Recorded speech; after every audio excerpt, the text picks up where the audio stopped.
السلام علیکم ورحمۃ اللہ وبرکاتہ۔ الحمدللہ والصلاۃ والسلام علی رسول اللہ وعلی آلہ وصحبہ اجمعین، اما بعد۔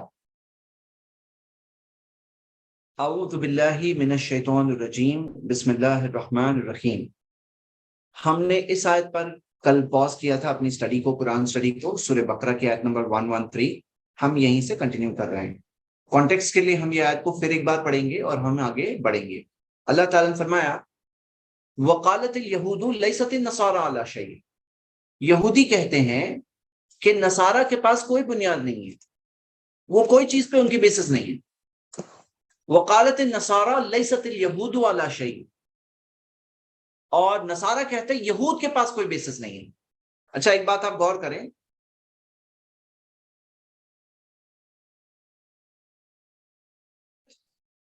ایک بات غور یہ کریے،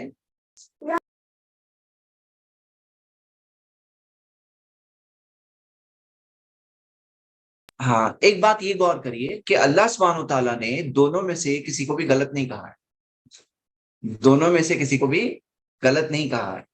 بات کیا ہے، پوائنٹ کیا ہے اس میں، کہ دونوں غلط ہے، لیست الیہود لیست النصارى علی شیء اور لیست الیہود علی شیء، یہ دونوں باتیں بالکل درست، دونوں کے پاس بیسس نہیں ہے نا۔ اللہ تعالیٰ نے دونوں میں سے کسی کو بھی غلط نہیں کہا، یہ بات ہم دیکھ پائے۔ اور پھر کیا آتا ہے، وَهُمْ يَتْلُونَ الْكِتَابَ، اور وہ دونوں کتاب پڑھتے ہیں۔ اچھا یہاں غور کرنے کی بات کیا ہے، جو ان کی تھنکنگ ہے یہود و نصارہ کی، کہ یہودی نصارہ کو غلط بول رہے ہیں، نصارہ کی غلطی ان کو دکھتی ہے، نصارہ کو یہودیوں کی غلطی دکھتی ہے، لیکن دونوں کو خود کی غلطی نہیں دکھتی ہے، دونوں کو خود کی غلطی نہیں دکھتی ہے۔ اور مجھے بہت تعجب ہوتا ہے یہ بات پر، کہ میں نے خود ایسے دیکھا ہے جیسے کسی کرسچن کی سٹریم اور ویڈیو جہاں وہ ہندو بلیف کی غلطیاں بتا رہے ہیں کہ دیکھو آئیڈل ورشپ کر رہے ہیں، یہ غلط ہے اس میں، ہاں صحیح بول رہے ہیں آپ، لیکن آپ کو خود کی غلطی کیوں نہیں دکھ رہی ہے کہ آپ جو غلط کر رہے ہو، آپ ایک مالک کو چھوڑ کر کہہ رہے ہو کہ اس کا بیٹا ہے۔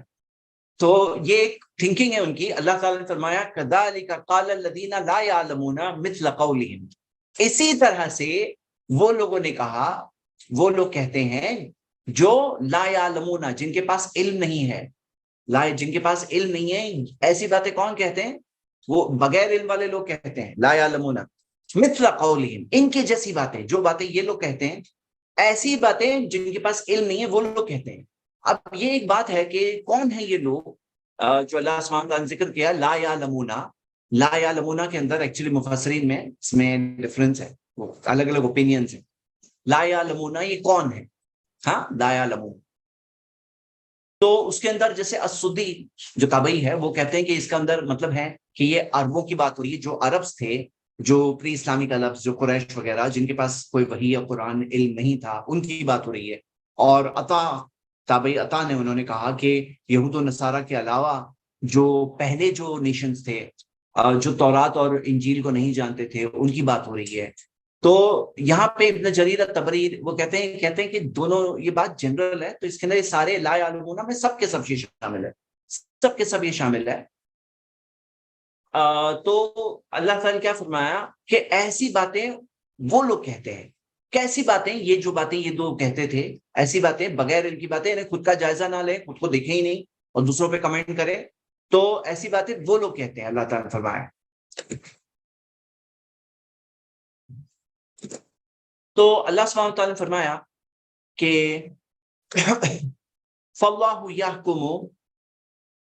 يَحْكُمُ بَيْنَهُمْ يَوْمَ الْقِيَامَةِ، اللہ تعالیٰ ان کے بیچ فیصلہ کرے گا قیامت کے دن، ہاں اللہ تعالیٰ فیصلہ کرے گا ان کے بیچ قیامت کے دن، فِيمَا كَانُوا فِيهِ يَخْتَلِفُونَ، ان معاملوں میں جن میں وہ اختلاف کرتے ہیں، جن میں وہ اختلاف کرتے ہیں، کون فیصلہ کرے گا، اللہ تعالیٰ فیصلہ کرے گا۔ کب کرے گا، قیامت کے دن کرے گا۔ دنیا کیا ہے، ایگزام کی جگہ ہے، یہاں پہ آپ کو سمجھنا ہے بات کو، اور جو فائنل فیصلہ اللہ تعالیٰ قیامت کے دن کرے گا۔ اب یہاں پہ اس آیت کو پڑھ کر بعض لوگ یہ بولتے ہیں فیصلہ یعنی ہم لوگ نہیں کر سکتے، اللہ کرے گا، اللہ کرے گا یقیناً، لیکن دنیا میں تو ہمیں فیصلہ کرنا ہے نا۔ فرقان کیوں آیا، فرق کرنے کی کتاب، تاکہ فرق کر سکو، سمجھ سکو یہ صحیح غلط، تو غلط کو تو غلط بولنا ہوگا نا۔ بعض لوگ یہ آیت کو یہاں پہ بول کر کے آخری آیت پڑھ کے کہ اللہ فیصلہ کرے گا قیامت کے دن، ہاں اللہ فیصلہ کرے گا، اس میں کون انکار کر رہا ہے، لیکن اس کا مطلب یہ تھوڑی کہ ہمیں دنیا میں دیکھ کر کے سمجھ کر کے فیصلے نہیں کرنے ہوتے ہیں، ہاں تو ہمیں تو فیصلے کرنے ہوتے ہیں۔ تو آپ یہ آیت ہم نے پڑھے، اب ہم اگلی آیت پڑھتے ہیں اس کو دھیان میں رکھتے ہوئے. ومن ازلم ممن منع مساجد اللہ، اس سے بڑا ظالم کون ہے، اس سے بڑا ظالم کون ہے، ممن منع مساجد اللہ، جو منع کرے اللہ کی مسجدوں میں ان یذکر فیہا اسمہ، کہ اللہ کی مسجدوں میں اللہ کا نام لیا جائے، جو منع کرے اس سے بڑا ظالم کون ہے. وسعی فی خرابہا، اور جو اس میں خرابی اور بڑا غلط چیزیں لانے کی پوری کوشش کرے. سعی فی خرابہا، تو اللہ تعالیٰ نے بتایا کہ یہ اس سے بڑا ظالم کون ہے. اب یہاں پہ ٹاپک جو ہے ایک طرح سے ٹرانزیشن ہوتا دکھ رہا ہے، چینج ہوتا دکھ رہا ہے.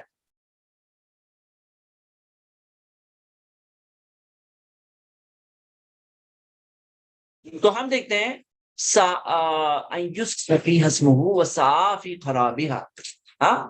اب یہاں پر چند باتیں ہمیں نوٹ کرنا ہے. پہلے تو مساجد اللہ ذکر ہے، اللہ کی مسجدیں فلورل کا سیکھا ہے.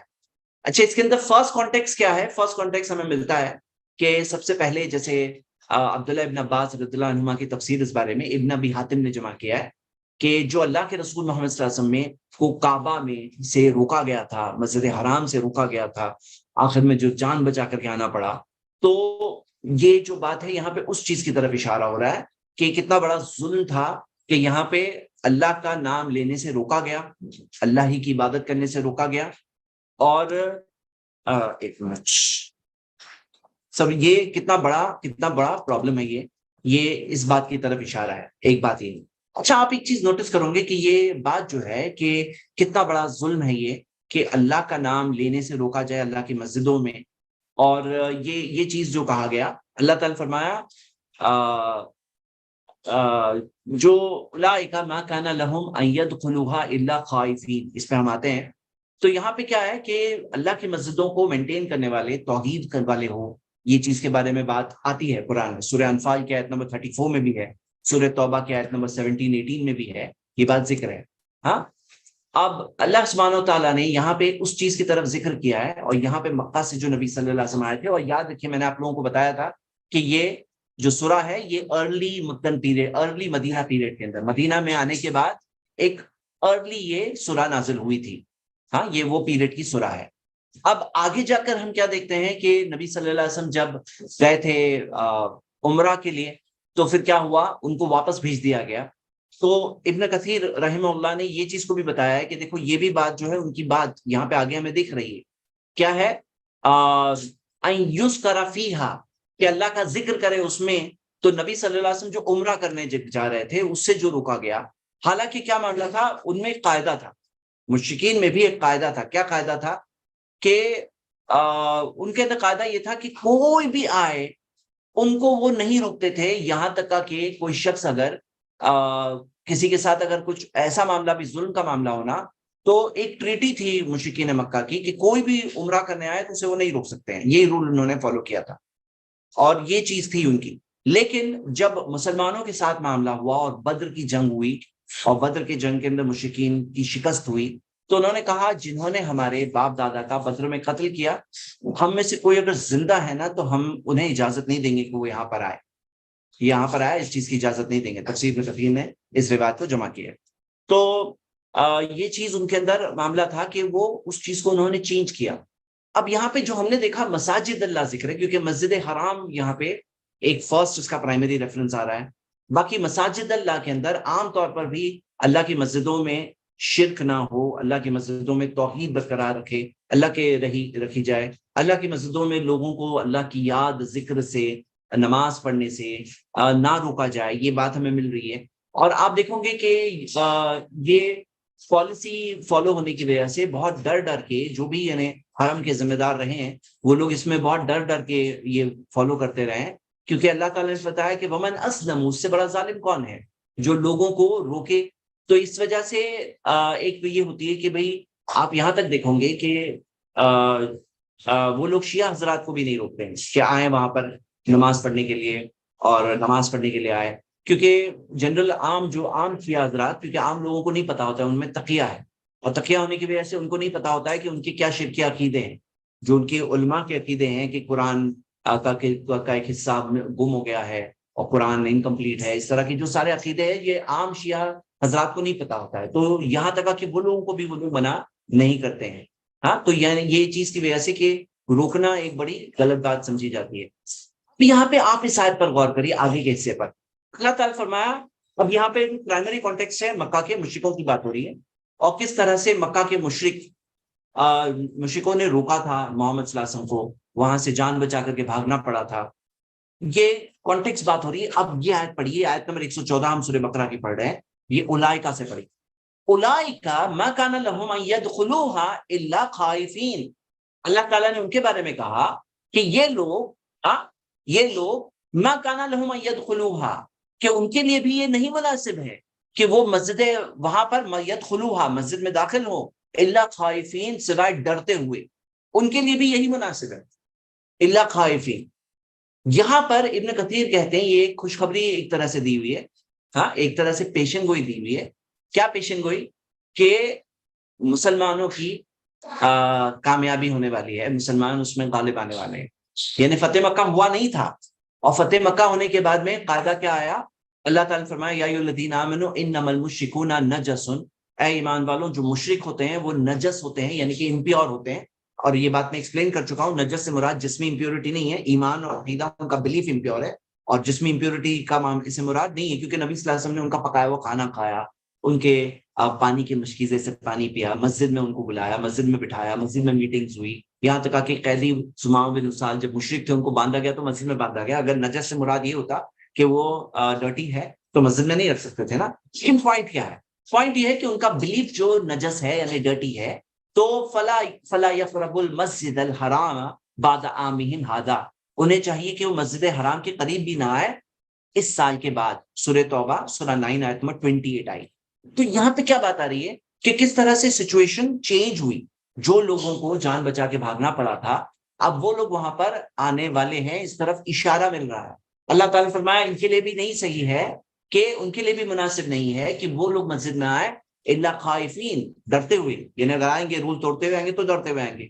تو اللہ سبحانہ تعالیٰ نے اس چیز کا ذکر کیا، یہ ایک طرح سے پیشن گوئی ہو رہی ہے کہ یہ مسجد میں سچویشن چینج ہونے والی ہے. اور بات یہی ہے کہ اللہ سبحانہ تعالیٰ نے اس جگہ کو خاص کیا ہے، مسجد حرام کو اور اس کے پاس کے علاقے کو اللہ تعالیٰ نے خاص کیا ہے کہ یہ جگہ پر نان مسلمز نہیں آ سکتے. تو مسجد حرام کا ایریا، حرم سٹارٹس ہی، اور وہاں سے نان مسلمز کی انٹری نہیں ہوتی ہے، سوائے کوئی بہت مجبوری ہو، کوئی بہت بڑی چیز ہو تو الگ بات ہے، باقی نارمل سچویشن میں ان کے لیے نہیں الاؤڈ ہے، کیونکہ یہ ایک ایسی جگہ ہے جہاں خاص ہے اللہ کی عبادت کے لیے اور طواف کے لیے، عبادت کے لیے، اعتکاف کے لیے، ذکر و اذکار کے لیے. اور وہ جگہ کے اندر ایکسکلوزیو رکھا گیا ہے کہ وہاں کی ویزا یہ ہے کہ وہاں پہ کسی کو انٹر ہونا ہے تو اس کو مسلم ہونا اس کا لازم اور ضروری ہے. تو یہ ہو گئی اس آیت کے اندر یہ پیشن گوئی والی بات، کیونکہ یہ ارلی مدینہ کے پیریڈ میں نازل ہو رہی ہے. اور حالانکہ آگے جا کر اور کوئی سوچ نہیں سکتا تھا اس وقت پر کہ مکہ کے قریش جو اتنے بڑے سردار، اتنے بڑے لوگ، وہ لوگوں کا ایسا معاملہ ہوگا کہ ما کان لهم ان يدخلوها الا خائفین. جو یہ بات جو کہی گئی ہے یہ پوری ہوئی. تو اللہ سبحانہ تعالیٰ نے فرمایا لہم فی الدنیا خزی، ان کے لیے دنیا میں ذلت ہے، رسوائی ہے. یہاں پہ اور ایک بات مل رہی ہے،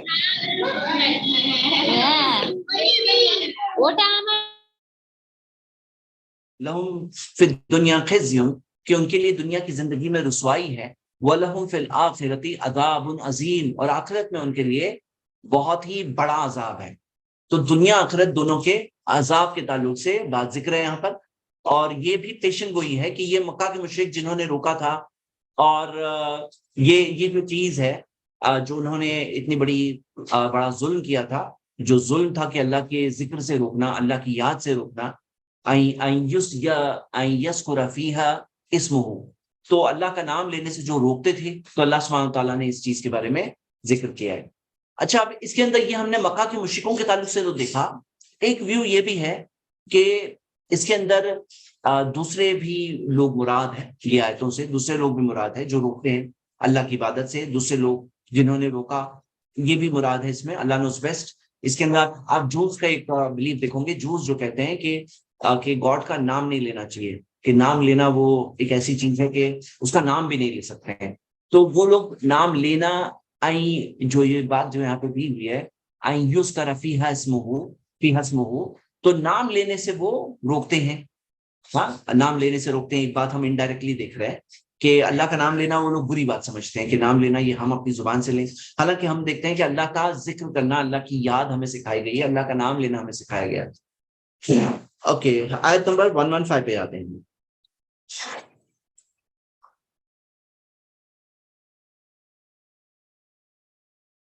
اچھا ایک بات میں بتا دیتا ہوں، 114 کو ہم جو پڑھ رہے تھے نا، اس کے آخر میں امام ابن کثیر نے ایک دعا مینشن کی ہے، اللہم احسن عاقبتنا.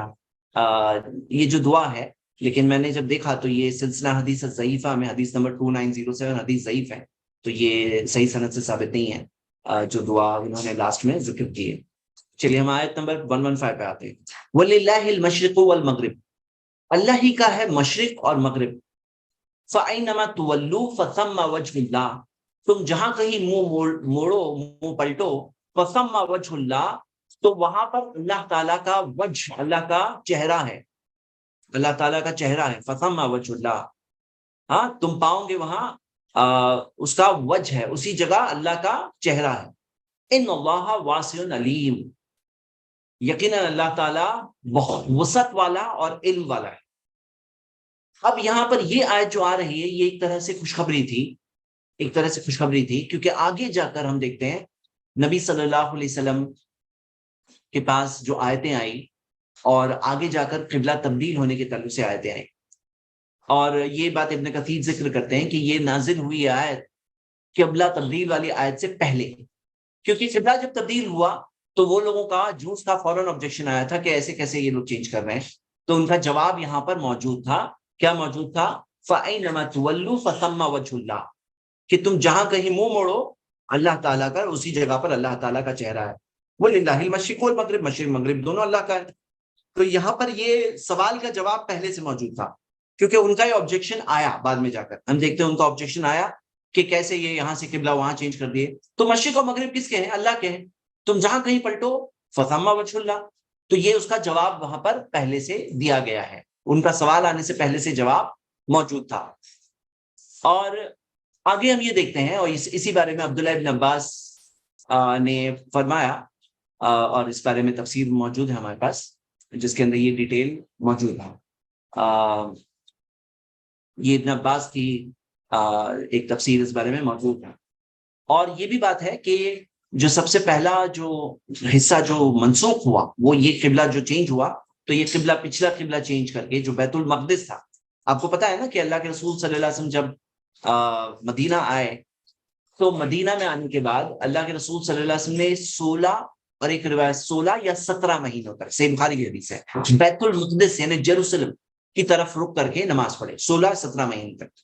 اور مکہ کے اندر جب نبی صلی اللہ علیہ وسلم تھے تو اللہ کے رسول صلی اللہ علیہ وسلم اس طرح نماز پڑھتے کہ کعبہ ان کے اور بیت المقدس کے درمیان میں ہوتا، یعنی کعبہ کی طرف رخ ہوتا اور بیت المقدس کی طرف بھی رخ ہوتا. اس طرح سے نبی صلی اللہ علیہ وسلم نماز پڑھتے تھے. لیکن مدینہ آنے کے بعد تو یہ ممکن نہیں ہے، تو اللہ کے رسول صلی اللہ علیہ وسلم نے مدینہ میں آنے کے بعد بیت المقدس کی طرف 16-17 مہینے تک نماز پڑھے، اور وہ تھا پچھلا قبلہ. اور پچھلا قبلہ چینج ہوا، تبدیل ہوا. قبلہ چینج کے بارے میں جو آیتیں ہیں وہ کچھ آگے آگے آنے والی ہے، سورہ آیت نمبر 143 کے قریب سے آنے والی ہے، تو ہم وہاں پر قبلہ تبدیلی کا پورا ڈسکشن کریں گے انشاءاللہ. کیونکہ اللہ کے رسول صلی اللہ علیہ وسلم آسمان کی طرف دیکھتے اور دعا کرتے اللہ تعالیٰ سے، اور اللہ تعالیٰ نے قبلہ چینج کیا. لیکن قبلہ جیسے چینج ہوا جو اس کو آبجیکشن آیا، جیسے کہ ہمیں روایت میں ملتا ہے، ابن کثیر نے ذکر کیا، اور اس کا سوال جواب ان آیتوں میں پہلے سے موجود ہے. اب آئیے سیکنڈ پارٹ یہ اسٹڈی کرتے ہیں. فَثَمَّ وَجْهُ اللَّهِ، وہاں پر اللہ تعالیٰ کا وجہ ہے.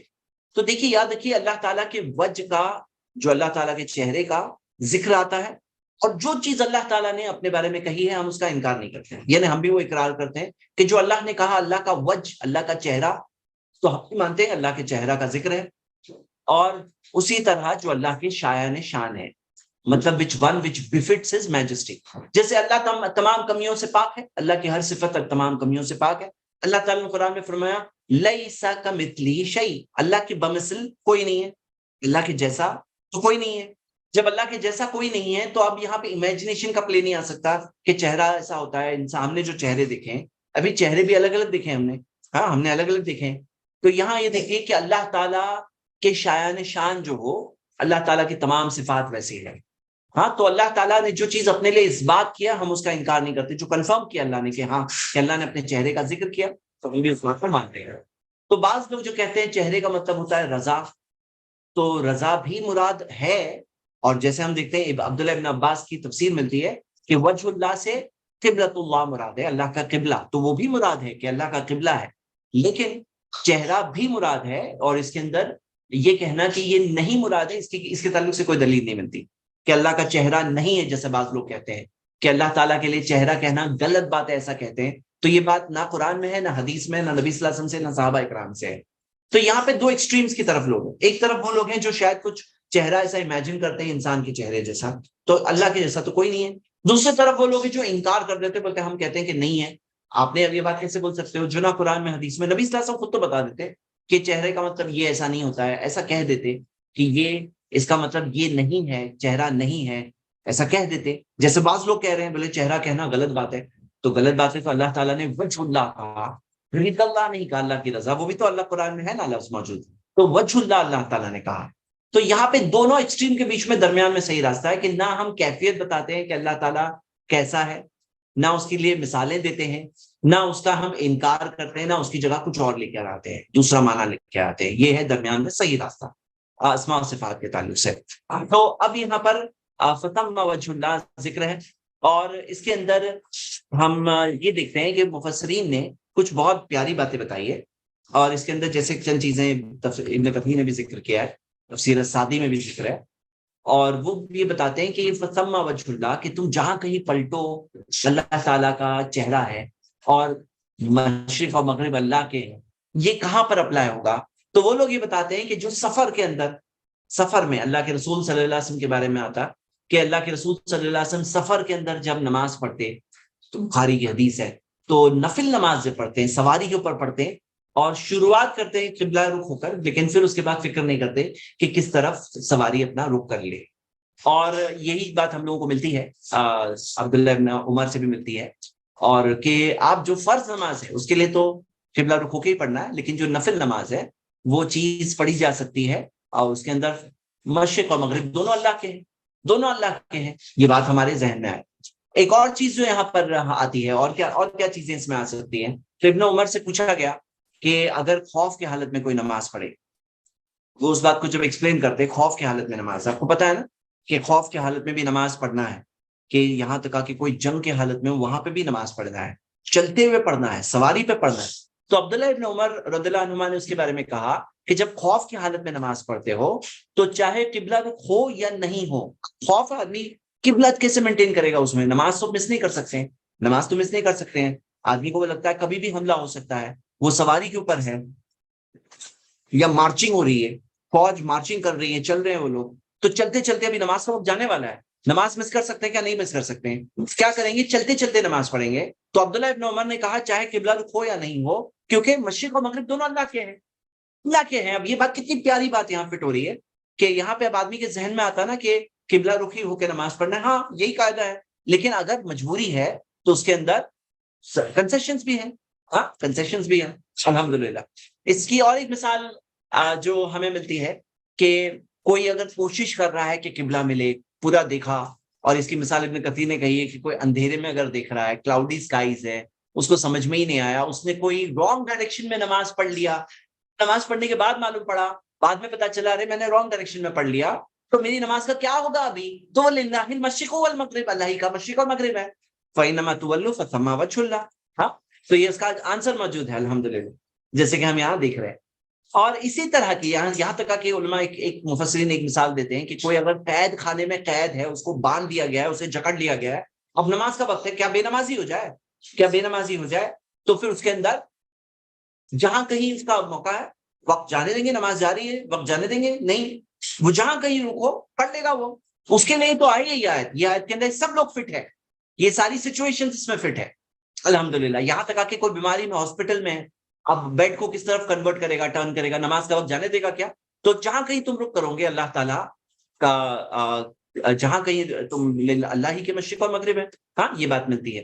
اچھا اس میں ایک اور بات انکلوڈ کی گئی ہے کہ اللہ کے رسول صلی اللہ علیہ وسلم جب مدینہ پہنچے، اور جب مدینہ میں قبلہ جب چینج ہوا، تو نبی صلی اللہ علیہ وسلم نے فرمایا ما بین المشرق والمغربی قبلہ، مشرق اور مغرب کے درمیان میں جو ہے وہ قبلہ ہے، کیونکہ مکہ جو تھا مشرق اور مغرب کے درمیان میں تھا.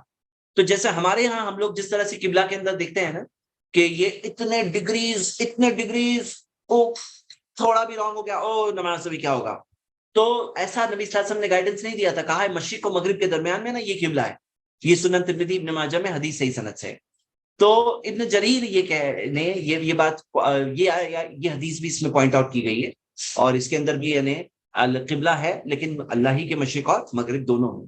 ہاں یہ بات ہم لوگوں کو سکھائی گئی ہے. مطلب آپ کو میں بتانا ہی چاہ رہا ہوں کہ نماز جو کچھ ڈگریز کا اتنا زیادہ جھگڑا چلتا ہے نا کہ تھوڑی ڈگریز یہاں ہو گیا، اگر تھوڑا سا ہلکا رانگ بھی ہونا تو اس کے اندر ویسے ایکوریسی نہیں ہے کہ اگر ہے تو اچھی بات ہے الحمدللہ، لیکن اگر نہیں ہوگی تو پوری نماز چلی جائے گی، تو ایسا نہیں ہے. یہ بات ہم اس بارے میں دیکھتے ہیں، یہ ایک ایکسٹریمزم ہے جو تھوڑا سا مطلب لوگوں کو لا علمی کی وجہ سے ان میں آیا ہے. لیکن اس کے اندر تھوڑی وسعت ہے، کیونکہ آپ نے نبی صلی اللہ علیہ وسلم کا جملہ پڑھے سنے جو نبی صلی اللہ علیہ وسلم نے کیا کہا، مشرق اور مغرب کے درمیان میں قبلہ ہے. یہ مکہ کے لیے اللہ کے رسول صلی اللہ علیہ وسلم نے مدینہ سے بتایا. اوکے آگے لاسٹ پارٹ کیا ہے، ان اللہ واسع علیم. واسع یہ نام جو اللہ تعالیٰ کا نام ہے نا، واسع علیم. واسع یعنی کہ وسعت والا. اللہ تعالیٰ بہت وسعت والا ہے. ہاں اللہ تعالیٰ بہت وسعت والا ہے. تو اس کے اندر کیا مطلب ہے؟ اب ابن جریر طبری اس آیت کی تفسیر میں کہتے ہیں کہ اس کا مطلب یہ ہے، وہ کہتے ہیں کہ اللہ تعالیٰ بندوں کی جو ضرورتیں ہیں ساری ضرورتوں کو کا اللہ تعالیٰ اس کو گھیرا ہوا ہے، جانتا ہے. اللہ تعالیٰ ساری چیزوں کا اللہ تعالیٰ بہت وسعت والا ہے اور علم والا ہے، یعنی جو چیز ہم کر رہے ہیں ہر چیز کے تعلق سے علم ہے. تو یہ وسعت کا ذکر یہاں پہ کیوں آیا؟ کیونکہ ایک وسعت والی بات اتر آئی ہے. مشرق و مغرب دونوں اللہ کے ہیں، یہ ایک وسعت والی بات آئی ہے. تو وسعت یعنی کہ تھوڑا وسعت یعنی کیا کہیں گے اس کو انگلش میں؟ اس کو کہیں گے کہ ویسے انگلش میں واسع کا یہی آتا ہے کہ جنرس. ہاں وسعت والا، یا ہم کہیں کہ آل انکمپسنگ لکھا ہے تو ٹرانسلیشن انگلش میں واسع علیم. اب وسیع جو ہوتا ہے نا، وسیع واسٹ. ہاں واسٹ، تو واسٹ میں اللہ کا رزق بھی بہت وسیع ہے، اللہ کے انتظامات بھی بہت وسیع ہے، اللہ کی جنت بھی بہت وسیع ہے، اللہ تعالیٰ کے پاس ذریعوں کی کوئی کمی نہیں ہے، اور اللہ تعالیٰ کی رحمت بھی بہت وسیع ہے، اللہ تعالیٰ کا فضل بھی بہت بڑا ہے، وسیع ہے. ہاں واسع علیم. آگے ہم آیت نمبر 116 پہ آتے ہیں. اللہ تعالیٰ نے فرمایا، اب یہاں سے دیکھیے کیا آتا ہے، آتی ہے بات. یہاں پہ اللہ کا آپ نے تعارف دیکھا، قبلہ کا ڈسکشن دیکھا. ہاں اور آپ نے یہ دیکھا کہ کون اس سے بڑا ظالم کون ہے، اور جو پیشن گوئی ایک طرح سے آپ نے دیکھی. اب آئیے دیکھتے ہیں بلیفز میں، رانگ بلیفز میں. وَقَالُ اتَّخَذَ اللَّهُ وَلَدًا، اور وہ کہتے ہیں کہ اتَّخَذَ اللَّهُ وَلَدًا، کہ اللہ تعالیٰ نے بیٹا لیا ہے. اتخذا یعنی بیٹا لیا، بیٹا بنا دیا، بیٹا لے لیا. He has a son. تو اللہ سبحانہ تعالیٰ نے کیا فرمایا؟ سبحانہ، پاک ہے اللہ، پاک ہے اللہ. اور قرآن میں آپ دیکھیں گے سبحانہ قرآن میں ٹوٹل 14 جگہوں پہ آتی ہے ورڈ.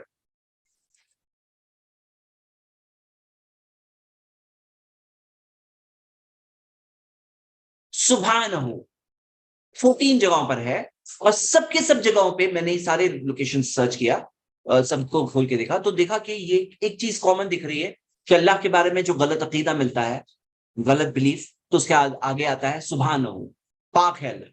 پاک ہے اللہ یعنی تمام یہ سب غلط عقیدے، غلط بلیف سے اللہ تعالیٰ پاک ہے. سبحانہ بہت بلند ہے، وہ بہت ہی اونچا ہے، بہت ہی پاک ہے. سبحانہ پاک ہے وہ، یعنی یہ سب جو رانگ باتیں بولتے ہیں اس سے پاک ہے. اور پھر اللہ تعالیٰ نے کیا فرمایا؟ اب جواب دیا ہے. سوال کیا آیا؟ وَقَالُوا اتَّخَذَ اللَّهُ وَلَدًا. سوال کس کا ہے؟ یہ سوال کرسچنز میں بہت مشہور ہے، جنہوں نے کہا Jesus is the son of God, Jesus اللہ کے بیٹے ہیں. ہاں یہ ان کا بلیف ہے. اور ابن کثیر رحمہ اللہ کہتے ہیں کہ یہ کرسچنز کا بھی ہے اور جوز کا، عزیر ابن اللہ، عزیر اللہ کا بیٹا ہے. اور یہی چیز ہم دیکھتے ہیں کہ عرب کے اندر وہ کہتے تھے کہ فرشتے جو ہوتے ہیں وہ اللہ کی بیٹیاں ہیں، بیٹیاں ہیں ان کا کہنا ہے، یعنی کہ کامن بلیفز تھے. تو اللہ تعالیٰ نے سب کے جواب میں کیا ہے؟ سبحانہ، پاک ہے اللہ. اور پھر کہا اللہ تعالیٰ نے جواب دیا ہے وَلَهُ مَا فِي السَّمَاوَاتِ وَالْأَرْضِ، بلکہ اس کا ہے جو کچھ آسمانوں میں ہے، جو کچھ زمین پر ہے. جو کچھ آسمانوں میں ہے، جو کچھ زمین پر ہے، سب کس کا ہے؟ اللہ کا ہے. اب یہاں پہ غور کریے. عام طور پہ ہمیں بیٹے کی ضرورت ہوتی ہے، آدمی کو لگتا ہے کہ میرا بیٹا، میرا بیٹا کیوں؟ کچھ نہیں ہے، بولے میرا بیٹا تو ہوگا جو میری بات سنے گا، تو بیٹا اس طرح سے یہ بات آتی ہے. ہاں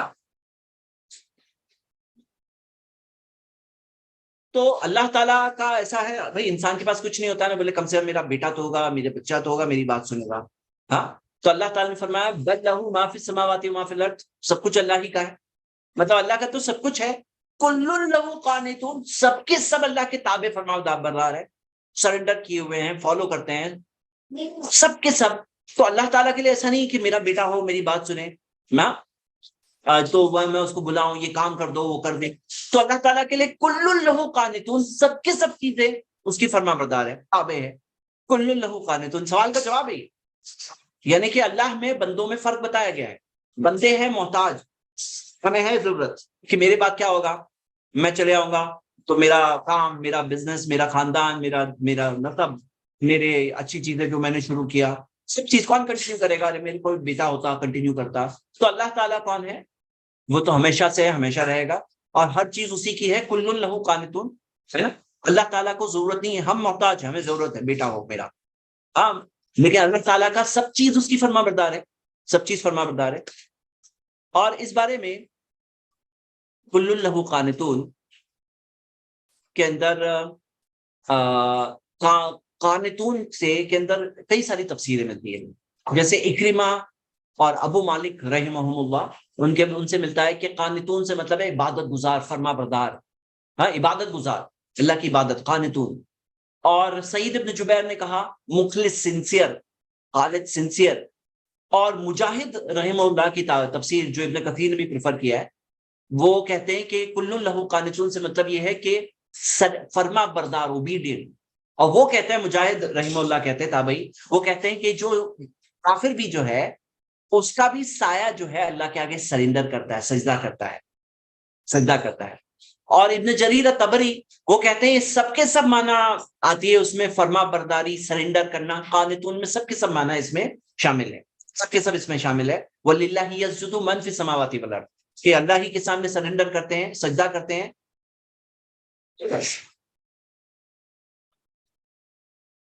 جو کچھ آسمانوں میں ہے اور زمین پر ہے. ایک منٹ.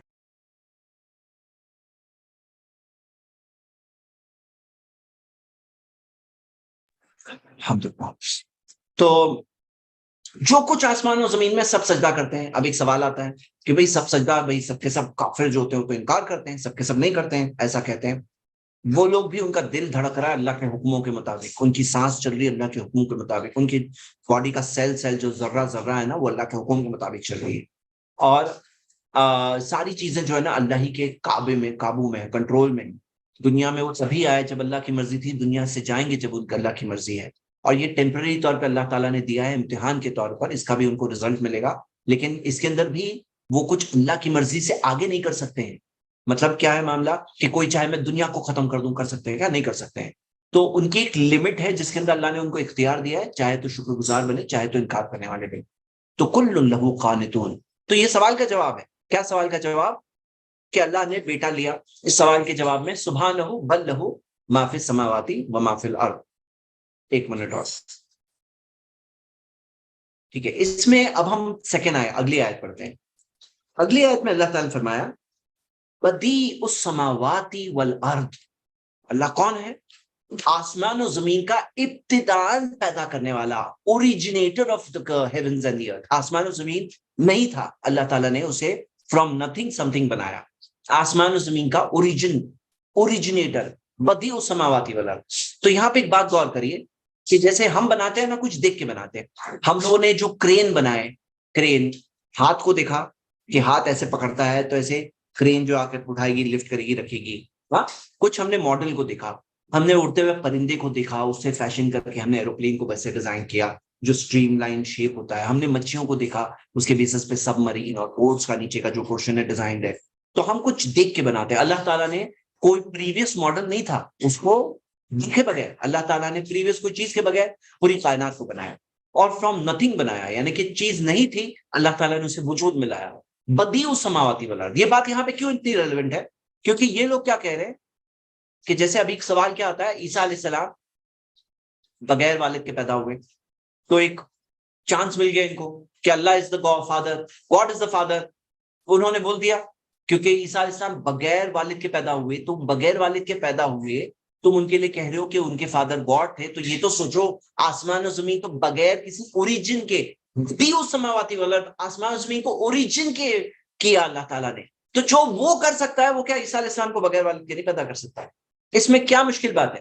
اور یہ آیت کے آگے آپ دیکھیے وَإِذَا قَضَىٰ أَمْرًا، اور جب بھی وہ فیصلہ کرتا ہے فَإِنَّمَا يَقُولُ لَهُ كُن فَيَكُونُ، وہ اس کے تعلق سے وہ اسے کہتا ہے، یقول لہو سے کہتا ہے ہو جا، اور وہ ہو جاتی ہے۔ اللہ تعالیٰ کے لیے کیا ہے معاملہ؟ کن، ہو جا، فیکون، وہ چیز ہو جاتی ہے۔ مطلب کیا؟ اللہ تعالیٰ تو اتنی بڑی قدرت والا ہے، اتنی بڑی قدرت والا ہے، اس کے اندر کئی پوائنٹس آ رہے ہیں۔ ایک تو یہ کہ ایسے رب کو بیٹے کی ضرورت نہیں ہے۔ بیٹے کی ضرورت کیا ہے؟ چلو میرا بیٹا ہاتھ بٹائے گا، چلو میرا بیٹا میری مدد کرے گا، چلو میرے ساتھ میرا بیٹا ہوگا، میں بوڑھا ہو گیا کچھ نہیں کر سکا، تم بچے ہوں گے۔ مطلب انسانوں کی یہ سوچ ہوتی ہے عام طور پر، لیکن اللہ کون ہے؟ وہ ہے جو کن ہو جا کہہ دے، فیکون، تو چیز ہو جاتی ہے۔ اب کوئی اس میں ایک سوال لوگوں کا یہ آتا ہے کہ کن فیکون سے آسمان اور زمین کو بنایا تو پھر اس کو 6 دن کیوں لگے؟ اللہ تعالیٰ نے کہا ہو جا، اور 6 دن میں ہو جائے۔ اللہ تعالیٰ نے کہا ہو جا تو ضروری نہیں ہو جائے ہٹ کر کے آدھے سیکنڈ میں ہو جائے، 6 دنوں میں ہو جائے۔ اس کے اندر عیسیٰ علیہ السلام بھی کن فیکون سے پیدا ہوئے، تو پیدا ہونے میں ان کو شاید 9 مہینے لگے ہوں گے جیسے نارمل پریگننسی ہوتی ہے، تو کن فیکون ہو جا اور ہو گئے، تو 9 مہینے میں ہو گئے۔ یہ اللہ کی مرضی ہے، اس کے اندر ٹائم فریم تھوڑی دی گئی کہ کن میں آدھا سیکنڈ ہی ہونا چاہیے، یہ تم بول رہے ہو، یہ تمہاری سوچ ہے۔ کن میں کتنا ٹائم وہ اللہ کی مرضی ہے، وہ اللہ کی حکمت ہے، اللہ تعالیٰ نے ایسے ہی سسٹم رکھا ہے۔ اللہ چاہتا تو بارش جو ہے نا بادلوں کے بغیر بھی آ سکتی تھی، لیکن اللہ نے سسٹم یہ رکھا کہ بادل آئیں گے اور پھر بارش آئے گی، ایک ذریعوں کا سسٹم رکھا ہے۔ تو کن کے اندر اللہ تعالیٰ جیسا چاہے ویسا ہوگا، لیکن مرضی کس کی چلتی ہے؟ اللہ کی چلتی ہے، کن فیکون۔ اچھا آپ ایک چیز نوٹس کرو گے، کن فیکون قرآن میں 8 جگہوں پر ہے، اور 8 میں سے 4 جگہوں میں اس کے پہلے یہی ٹاپک ہے۔ کون سا ٹاپک؟ کہ اللہ کا بیٹا، اللہ کے بیٹے کا ٹاپک، اور اس کے بعد میں 4 جگہوں پہ کن فیکون سے، اور 4 جگہوں پہ آخرت کا ذکر ہے کہ جو رب کائنات کو کن فیکون سے بنا سکتا ہے، یہ دنیا کو، وہ پھر سے اس کے لیے اور ایک بار بنانا کون سی مشکل بات ہے؟ کن فیکون سے کون سی مشکل بات ہے کن فیکون سے بنانا؟ تو وہاں پر کن فیکون 4 جگہوں پہ بیٹے کا ٹاپک ہے کہ لوگ کہتے ہیں اللہ نے بیٹا جنا، تو اللہ تعالیٰ نے بتایا کہ اللہ وہ ہے جو کن فیکون سے دنیا کو بنایا ہے، کن فیکون سے اللہ تعالیٰ بناتا ہے، یہ چیز ذکر ہے 4 جگہوں پہ قرآن میں۔ اور 4 جگہوں پہ آخرت کا انکار جو لوگ کر رہے ہیں، تو آخرت کے دلیل کے طور پہ اللہ تعالیٰ نے کن فیکون کا ذکر کیا ہے۔ تو بدیع السماوات والارض وَإِذَا قَضَىٰ أَمْرًا فَإِنَّمَا يَقُولُ لَهُ كُن فَيَكُونُ۔ اب اس میں ایک اور بات ہم لوگ بتاتے ہیں، جو ابن کثیر نے بہت اچھی بات پوائنٹ آؤٹ کی ہے، یہ لفظ بدیع کا مطلب ہے اوریجنیٹر نا، اس سے ایک لفظ میچ ہوتا ہے، وہ کیا ہے؟ بدع۔ بدع کیا ہے؟ بدع اس چیز کو کہتے ہیں جو دین میں نئی چیز، بدعت۔ تو بدعت، بدیع، یہ سیم روٹ سے آتے ہیں۔ ابن کثیر یہاں پہ بتاتے ہیں کہ یہ چیز کو نوٹ کرو، یہ لفظ بدعت 2 طرح سے استعمال ہوتا ہے، ایک ہوتا ہے دین و شریعت میں، اور ایک ہوتا ہے عام استعمال میں۔ بھئی شریعت میں بدعت بالکل صحیح نہیں ہے، عام استعمال میں جیسے میں مثال کے طور پہ ابھی موبائل کا کوئی نیا ماڈل آیا تو میں کیا کہوں گا؟ بدع۔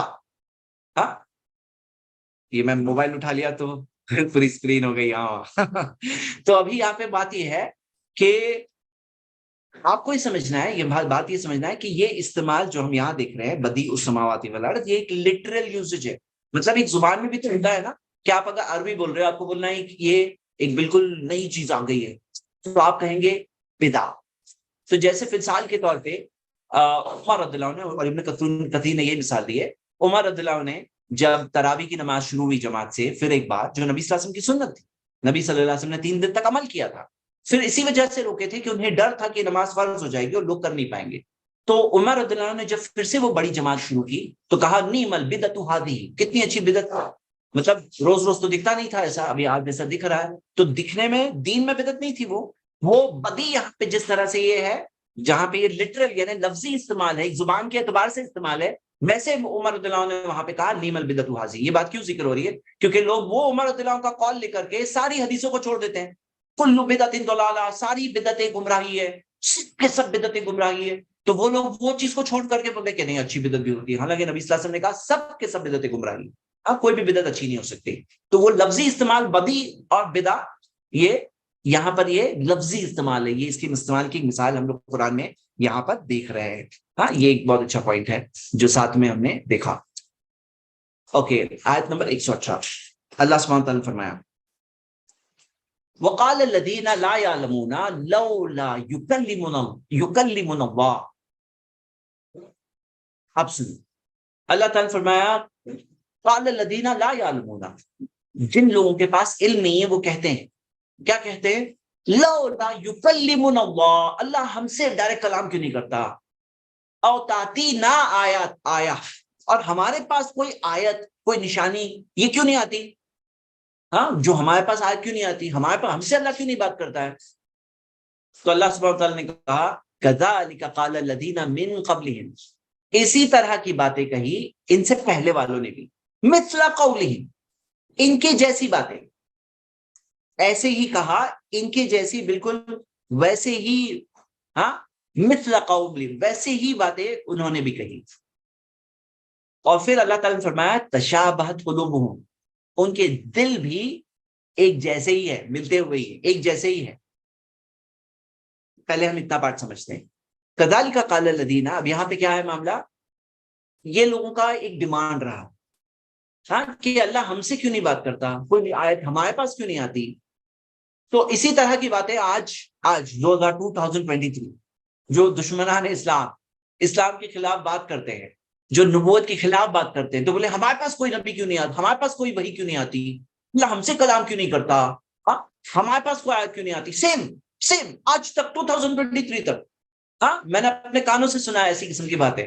ہاں تو اللہ تعالیٰ نے بتایا کذالک قال الذین من قبلہم، یہ وہ زمانے میں بھی کہتے تھے وہ لوگ. تو اللہ تعالیٰ نے کہا اسی طرح کی باتیں ان سے پہلے والوں نے بھی کہی، ان سے پہلے والوں نے بھی یہی باتیں کہی. اب یہ پہلے والے کون ہیں؟ پہلے والے کون ہیں؟ تو اس کے اندر ہم دیکھتے ہیں کہ اس کے بارے میں آتا ہے کہ جو عرب مشرکین بھی یہ بات کہتے تھے. تو اس کے اندر ہم دیکھتے ہیں کہ ایک تفسیر یہ ملتی ہے قتادہ اور سدی سے ہے، وہ کہتے ہیں یہ یہود و نصارہ اس سے مراد ہے. یہود و نصارہ نے بھی ایسی قسم کی بات کہی، یہود و نصارہ اس میں مراد ہے. اور اس کے اندر دیکھتے ہیں کہ یہ جو ہے، یہ بات جو ہے عرب مشرکین کہتے تھے، یہ بھی بات ملتی ہے. آپ اگر یہود و نصارہ کے تعلق سے دیکھیں تو عام طور پہ سورہ نساء کی آیت نمبر 153 بتائی جاتی ہے یسألک اہل الکتاب، اہل کتاب آپ سے پوچھتے ہیں ان تنزل علیہم کتابا من السماء، کہ آپ بھیجو ان کے اوپر، نازل کرو ان کے اوپر کتاب آسمان سے. فقد سألوا موسیٰ اکبر من ذلک، انہوں نے موسیٰ علیہ السلام سے تو اس سے بھی بڑی بات مانگی تھی.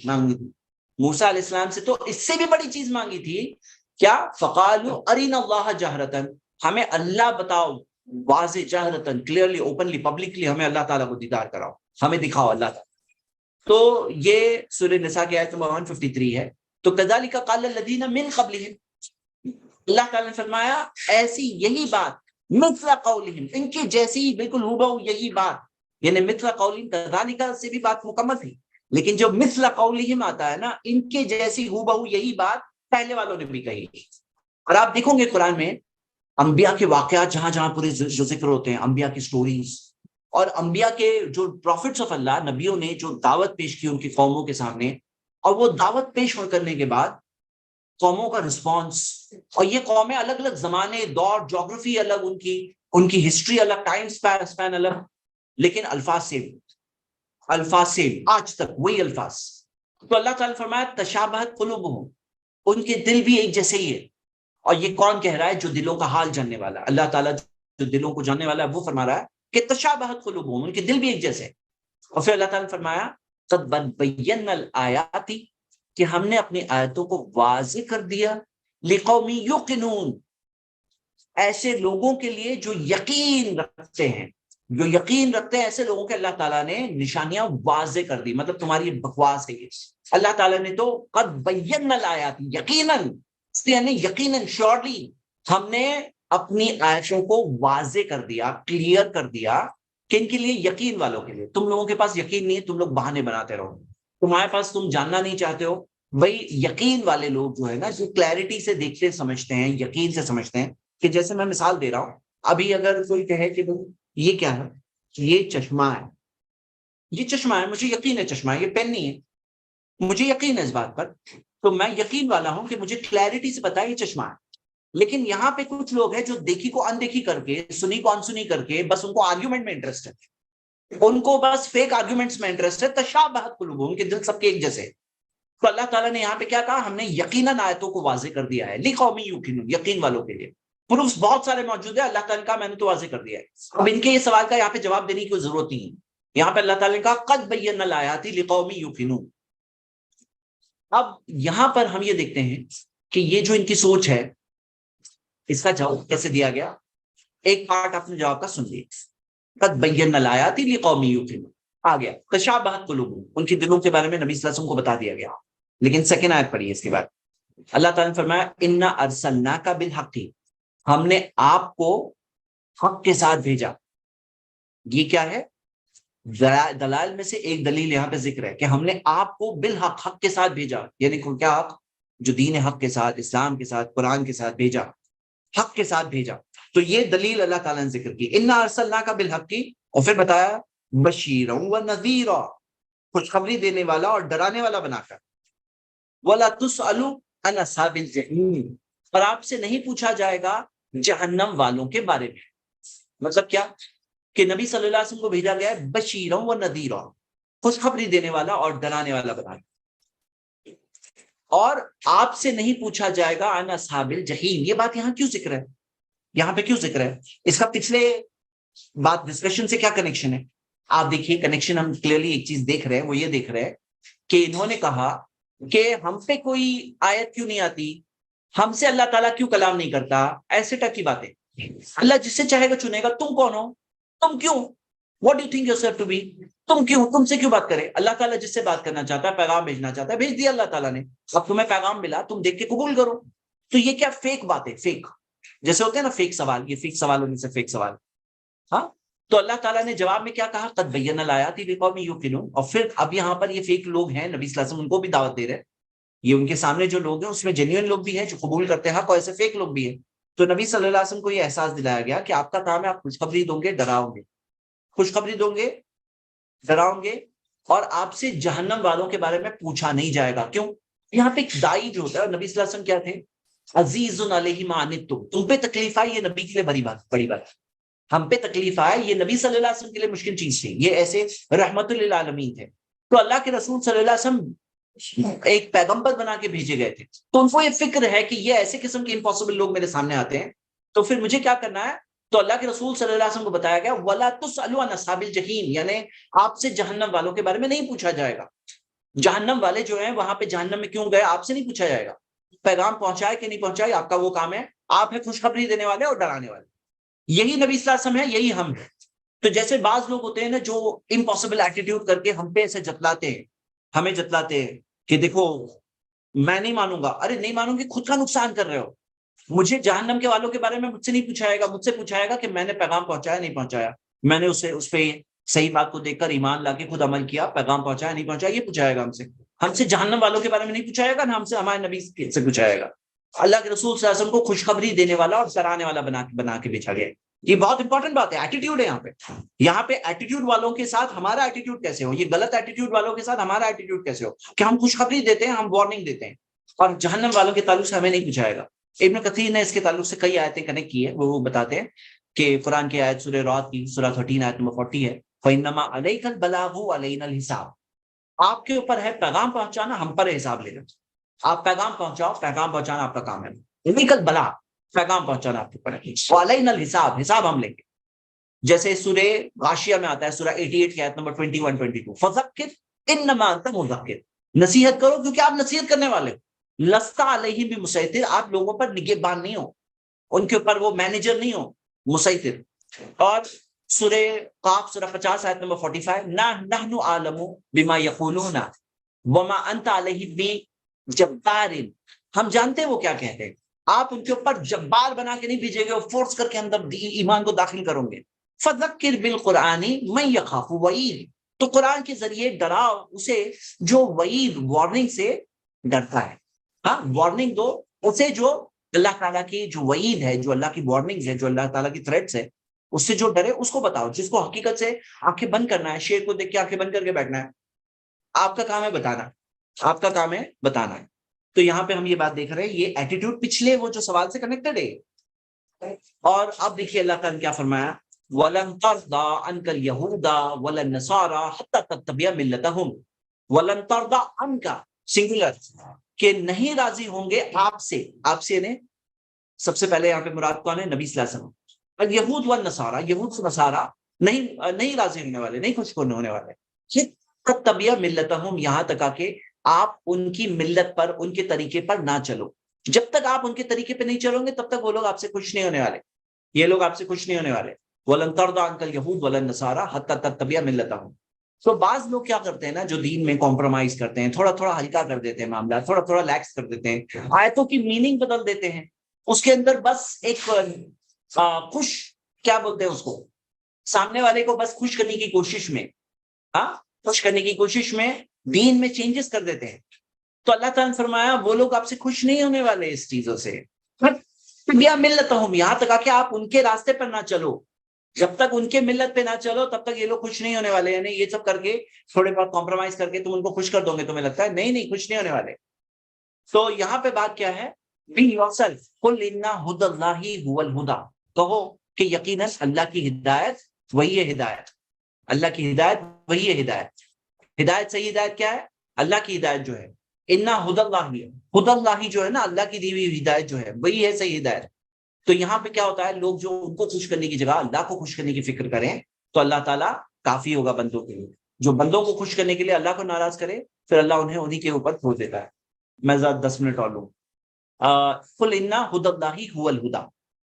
قتادہ رحمہ اللہ وہ اس آیت کے بارے میں کہا کرتے تھے، وہ کہتے تھے کہ ہمیں نبی قتادہ وہ بتاتے، اس حدیث کو کنیکٹ کیا. حدیث کیا ہے جو آپ دیکھو گے کہ ایک گروہ جو ہمیشہ رہے گا، ظاہرین علی الحق لا یضرهم من خذلهم، جو لوگ ان کے خلاف جائیں گے وہ ان کو کچھ نقصان نہیں پہنچائیں گے. جو حق والے نا، حق ہوتا ہے بھائی، حق حق ہے. کوئی اگر مان لو بہت سارے لوگ مل کے بول رہے ہیں 2 اور 2 5، 2 اور 2 5، 2 اور 2 5 نعرے لگا دے، دنیا کے لوگ بول رہے ہیں، تو 2 اور 2 5 تھوڑی بن جائے گا، 2 اور 2 تو 4 ہی رہے گا. تو اللہ تعالیٰ نے کیا فرمایا کہ ان ھدی اللہ ھو الھدی. ہاں، یہ اللہ کی ہدایت یہی ہے صحیح ہدایت. یہ رول بناؤ لائف میں.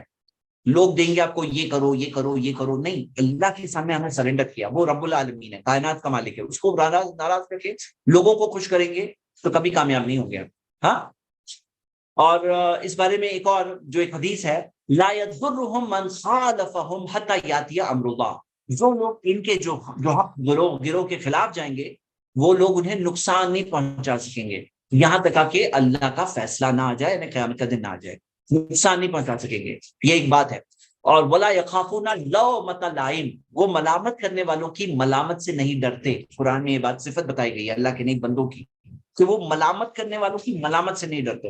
یعنی جب تم حق کے لیے کھڑے ہو نا، میں نہیں کہہ رہا ہوں کہ آپ ہارش بنو، میں نہیں کہہ رہا ہوں آپ روڈ بنو، امپولائٹ بنو، مطلب بدتمیز بنو، یہ باتیں نہیں ہو رہی ہے. یہاں پہ آپ کو ادب سے بات کرنا ہے، ہمیں پیار سے بات کرنا ہے، لیکن ہمارے لیے کلیئر ہو کہ ہم کس کی رضا طلب کر رہے ہیں. انا ھدی اللہ ھو الھدی، اللہ کی ہدایت ہی صحیح ہدایت ہے. ہمارے لیے کلیئر ہو معاملہ ہمارے ذہن میں کہ کون ہے رب العالمین، کس کی ہدایت پہ ہم چلنا چاہتے ہیں. اور اس کے اندر یہ بھی بات ہے، اللہ آگے پڑھیے، اللہ تعالیٰ نے فرمایا وَلَئِنِ اتَّبَعْتَ أَهْوَاءَهُمْ، اگر آپ چلو گے ان کی خواہشات پر، بعد الذی جاءک من العلم، اس کے بعد بھی جو آپ کے پاس علم آیا اس کے بعد بھی آپ اگر ان کی خواہشات کے حساب سے چلو گے، ان کی خواہشات ہے، ان کے پاس ہدایت نہیں ہے. یہاں پہ ہدایت ہے، علم ہے، وہاں پہ احوا ہے، خواہشات ہے. ہم ان کی خواہشات پہ چلوں گے، من بعد ما جاءک من العلم ما لک من اللہ من ولی ولا نصیر، تو تمہارے پاس اللہ کے خلاف کوئی مددگار، ہاں کوئی ولی، کوئی دوست، ہاں کوئی محافظ، ولا نصیر، نہ کوئی مددگار ہوگا. اور ہم نے تھوڑے ہی پہلے پڑھے تھے کہ اللہ کے سوا کوئی اور ولی اور نصیر نہیں ہے. یہاں پہ آیا ما لک من اللہ من ولی ولا نصیر، کہ نہیں ہے تمہارے پاس اللہ کے خلاف کوئی ولی اور نصیر. کل ہی پڑھے تھے نا، ولی اور نصیر اللہ کے سوا کوئی نہیں. تو اللہ کے خلاف کوئی ولی اور نصیر تمہارے پاس نہیں ہوگا. یہاں پر یہ جو الفاظ ہے نا، اس میں تفسیر ابن کثیر میں انہوں نے کہا ہے کہ یہاں پہ ایک بہت سخت وارننگ ہے امت مسلمہ کے لیے کہ تم ان کے یہود و نصارہ کے طور طریقوں پر نہیں چلو، ان کے طور طریقے پر نہیں چلو۔ نبی صلی اللہ علیہ وسلم نے فرمایا من تشبہ بقوم فہو منہم، جو جس قوم کی مشابہت اختیار کرے، کاپی کرے، امیٹیٹ کرے، انہی میں سے ہے، انہی میں سے ہے۔ سنن ترمذی میں صحیح حدیث۔ تو ہمیں سکھایا گیا، یہاں ایک بہت سخت وارننگ ہے کہ ہمیں خود اللہ هو الہدی، قل ان خود اللہ هو الہدی، اللہ کی ہدایت وہی ہے صحیح ہدایت، یہ رول بنا دو لائف میں۔ اور اگر ہم ان کی خواہشات کے مطابق چلیں گے، علم آنے کے بعد بھی، جاننے کے باوجود بھی، من بعد ما جاءک، یہ جو الفاظ ہے نا، بعد الذی جاءک من العلم، حق علم آنے کے بعد بھی معلوم نہیں تھا تو کوئی مسٹیک کرے وہ الگ بات ہے، لیکن علم آنے کے بعد بھی اگر لوگوں کی خواہشات کے مطابق چلیں گے تو اللہ کے خلاف ہمارے پاس کوئی محافظ، کوئی مددگار نہیں ہوگا۔ اللہ تعالیٰ کی پلان، اللہ تعالیٰ کے سامنے چاہے دنیا ہو چاہے آخرت ہو، دنیا میں بھی نہیں بچیں گے، آخرت میں بھی نہیں۔ ہاں، دنیا میں اگر کسی کو اللہ مہلت دے وہ اس لیے ہوگا کہ اس کی اور رسی لمبی ہو رہی، وہ اپنے آپ کو اور گناہ میں اور ڈبا رہا ہے۔ تو یہاں اس بات کو یاد رکھنا ہے۔ آخری آیت ہم پڑھتے ہیں آج کی۔ اللہ تعالیٰ نے فرمایا، یا میں چاہتا ہوں ایک اور آیت پڑھ کے، کیونکہ ایک ڈسکشن ختم ہو رہا ہے، تو 3 آیتیں میں ختم کرنا چاہتا ہوں۔ الذین آتیناہم الکتاب، وہ لوگ جنہیں کتاب دی گئی، جو جنہیں کتاب ہم نے کتاب دی، آتیناہم الکتاب، جنہیں ہم نے کتاب دی، یتلونہ حق تلاوتہ، وہ پڑھتے ہیں جیسا کہ اس کی تلاوت کا حق ہے، جیسا کہ پڑھنا چاہیے ویسے پڑھتے ہیں۔ یتلونہ حق تلاوتہ، اب یتلونہ حق تلاوتہ، اس میں کون ہے؟ آتیناہم الکتاب پہلے کون ہے؟ تو آتیناہم الکتاب کے اندر ایک ویو جو ہے قتادہ رحمہ اللہ تابعی سے ہے، وہ کہتے ہیں اس سے مراد جوز و کرسچنز ہے، لیکن دوسری طرف عبد الرحمن بن زید بن اسلم ہے، اور یہ ویو کو ابن جریر طبری نے بھی پریفر کیا ہے کہ وہ کہتے ہیں نہیں، صحابہ اس سے مراد، آتیناہم الکتاب، جو لوگ جنہیں کتاب دی گئی۔ تو 2 ویوز ہے، یہ کیوں میں بتا رہا ہوں، تھوڑا آگے پڑھیں گے نا تو آپ کو یہ بات اور کلیئر ہوگی کہ کیوں 2 ویوز امپورٹنٹ ہے۔ حق کا تلاوتی، تلاوتی کا مطلب کیا ہے؟ حق کا تلاوتی یعنی کہ جیسا کہ پڑھنا چاہیے، جو جنہیں کتاب دی گئی ہے، یتلونہ وہ اسے پڑھتے ہیں، حق کا تلاوتی ہی، جیسا کہ پڑھنا چاہیے۔ تو جیسا کہ پڑھنا چاہیے، ابن مسعود نے کہا کہ اس ذات کی قسم جس ذات کے ہاتھ میں میری جان ہے، حق کا تلاوتی ہی کا مطلب ہے۔ اس کا کیا مطلب ہے؟ وہ کہتے ہیں اس کا مطلب یہ ہے کہ جو حلال ہے وہ حلال رہے، اس کو حلال بتانا، جو حرام ہے اسے حرام بتانا، اور الفاظ کو اپنی جگہ سے نہ بدلنا، نہ الفاظ کی معنی بدلنا، بلکہ اس کی حقیقی معنی پیش کرنا۔ حق کا تلاوتی وہ یہ بتا رہے، یہ مطلب یعنی کہ اس کا میسج نہیں بدلنا، یہ حق کا تلاوتی ہے۔ کیونکہ آپ نے دیکھا کہ یہودی کیا کرتے ہیں، باتوں کو اپنی جگہ سے بدل دیتے۔ وہ علم والے تھے نا، ان کے پاس علم تھا نا، اور یاد رکھو جو علم والے ہوتے ہیں نا، وہ بھٹکا بھی سکتے ہیں، وہ چھپا بھی سکتے ہیں، باتوں کو بدل بھی سکتے ہیں۔ وَلَا تَلْبِسُوا الْحَقَّ بِالْبَاطِلِ، حق کو باطل کے کپڑے نہ پہنا دو، حق کو باطل کے چادر بھی چڑھا سکتے ہیں۔ تو حق کا تلاوتی ہی، یہ صحیح لوگوں کی صفت بتائی گئی ہے کہ حق کا تلاوتی، جو جیسے صحابہ کی تفسیر جو آئی، جو ابن جریر نے کہا کہ یہ صحابہ کے بارے میں کہ یہاں پہ حق کا تلاوتی یعنی کہ اس کا صحیح پیغام پہنچایا صحابہ اکرام نے، یہ چیز ہم تک پہنچایا۔ الذین آتیناہم الکتاب یتلونہ حق تلاوتہ۔ اور اس کے اندر ابن مسعود کا قول ہم نے دیکھا، ابن عباس نے کہا، ان سے ہمیں ملتا ہے، سدی نے ان کے تفسیر کو بیان کیا ہے، وہ کہتے ہیں کہ وہ جو حلال میں سے حلال کرتے ہیں، جو حرام ہے حرام کرتے ہیں، اس کے الفاظ کی معنی نہیں بدلتے۔ اور اس بارے میں عمر بن خطاب رضی اللہ عنہ کی بات بھی بہت پیاری انہوں نے کہا، وہ کہتے ہیں وہ ہے جو آیت جب پڑھتے ہیں اس میں اللہ کی رحمت جہاں ذکر ہوتی ہے تو اللہ کی رحمت مانگتے ہیں۔ حق کا تلاوتی کا مطلب بتا ہے کہ جہاں پہ اللہ کی رحمت آتی ہے تو وہ کہتے ہیں اللہ ہمیں تیری رحمت عطا فرما، جہاں پہ اللہ کا عذاب ہوتا ہے، اللہ تیرے عذاب سے ہم تیری پناہ مانگتے ہیں۔ اور ہم لوگوں کو عادت بنانی چاہیے کہ ہم جب پڑھیں عذاب والی آئے تو ہم اللہ کی پناہ مانگے اللہ کے عذاب سے، یہ عادت ہمیں بنانی چاہیے۔ اللہ کی رحمت سنیں تو اللہ تعالیٰ کی رحمت کی دعا کرے، اللہ کا عذاب آئے تو عذاب سے پناہ مانگے۔ تو یہ عمر ابن الخطاب یہ کہا، یہ ہے حق کا تلاوتی۔ ہاں، کتنی پیاری میننگ۔ اولئک یؤمنون بہ، یہ وہ لوگ ہیں جو اس پہ ایمان لائے۔ مطلب جو حقیقی ایمان لانے والے کون ہے؟ اولئک یؤمنون بہ، یہ وہ لوگ ہیں جنہوں نے ایمان لایا۔ تو ایمان لانے والے لوگ کیسے ہوتے ہیں؟ جو حق کا تلاوتی ہی کرتے ہیں۔ حق کا تلاوتی ہی کے اندر اس کا صحیح طرح سے پڑھنا یہ بھی شامل ہے، جیسے ہم دیکھتے ہیں صحیح طرح سے پڑھنا یہ بھی شامل ہے۔ اب یہاں پر ایک سوال اٹھتا ہے کہ جو آیا تھا نا اولئک یؤمنون بہ، کہ وہ لوگ کہتے ہیں ہم نے ایمان لایا، ہمارے پاس کتاب ہے ہم نے اس پہ ایمان لایا، ہمارے پاس جو کتاب ہے ہم اس پہ ایمان لائے ہیں۔ تو یہاں پر یؤمنون، جو اگر وہ سچ مچ ایمان لائے ہوتے ہیں نا تو حق تلاوت ہی کرتے ہیں، بدلتے نہیں، چیزوں کو اپنی جگہ سے نہیں بدلتے، چینج نہیں کرتے۔ تو یہاں پہ ہم دونوں میننگ دیکھ رہے ہیں تو بہت رچ میننگ مل رہی ہے۔ یعنی صحابہ کی میننگ لے رہے ہیں تو بھی بہت اچھی بات مل رہی ہے، اور وہ یہود و نصارہ والی بات دیکھ رہے ہیں کہ اگر وہ لوگ حق تلاوت ہی اگر کرتے تو وہ اس طرح سے، اگر وہ یؤمنون بہ ہی ہوتے نا تو حق تلاوت ہی کرتے. اوکے، تو یہ بات ملتی ہے. وَمَن يَكْفُرْ بِهِ فَأُولَٰئِكَ هُمُ الْخَاسِرُونَ، جو کفر کرے اس میں، اللہ کی کتاب میں، تو پھر وہ لوگ خاسرون، نقصان و خسارے والے ہیں. جو لوگ اس کا کفر کرے، اس کا انکار کرے، تو پھر کیا ہے؟ نقصان اور خسارے والے ہیں. نقصان اور خسارہ آپ دیکھو گے کتنا خسارہ ذکر، ہاں کتنا خسارہ ذکر ہے کہ اگر وہ لوگ چلتے، جیسے فار ایگزامپل سورہ مائدہ کی آیت نمبر 66، وَلَوْ أَنَّهُمْ أَقَامُوا التَّوْرَاةَ، اگر وہ تورات پر چلتے، والانجیل، انجیل پہ چلتے، یعنی کہ تورات و انجیل کو چینج نہیں کرتے، حق تلاوت ہی کرتے، اور جو اس میں پیشن گوئی آئے نبی صلی اللہ علیہ وسلم کی، اس پر ایمان لا کے محمد صلی اللہ علیہ وسلم پہ ایمان لاتے ہیں، تو اللہ تعالیٰ نے فرمایا اگر وہ لوگ تورات پہ چلتے، انجیل پہ چلتے، وما انزل الیہم من ربہم، جو ان پر ان کے رب کی طرف سے نازل ہوا اس پہ چڑھتے، کلوا من فوقہم ومن تحت ارجلہم، تو وہ کھاتے، رزق ملتا من فوقہم اوپر سے، ومن تحت ارجلہم پاؤں کے نیچے سے، یعنی دنیا کے اندر ان کو فائدہ ملتا تھا. ہاں، اور آپ دیکھو گے کہ حسن تلاوتی کے اندر یہ بھی دیکھ سکتے ہیں، سورۃ الاسراء سورہ 17 کے اندر آیت نمبر 107 میں ہے کہ جو لوگ اوتوا العلم من قبلہ، جنہیں علم دیا گیا، اذا یتلی علیہم، جب ان کے پاس پڑھی جاتی، یخرون للاذقان سجدا، وہ اپنے چہروں کے بل سجدے میں گر پڑتے ہیں.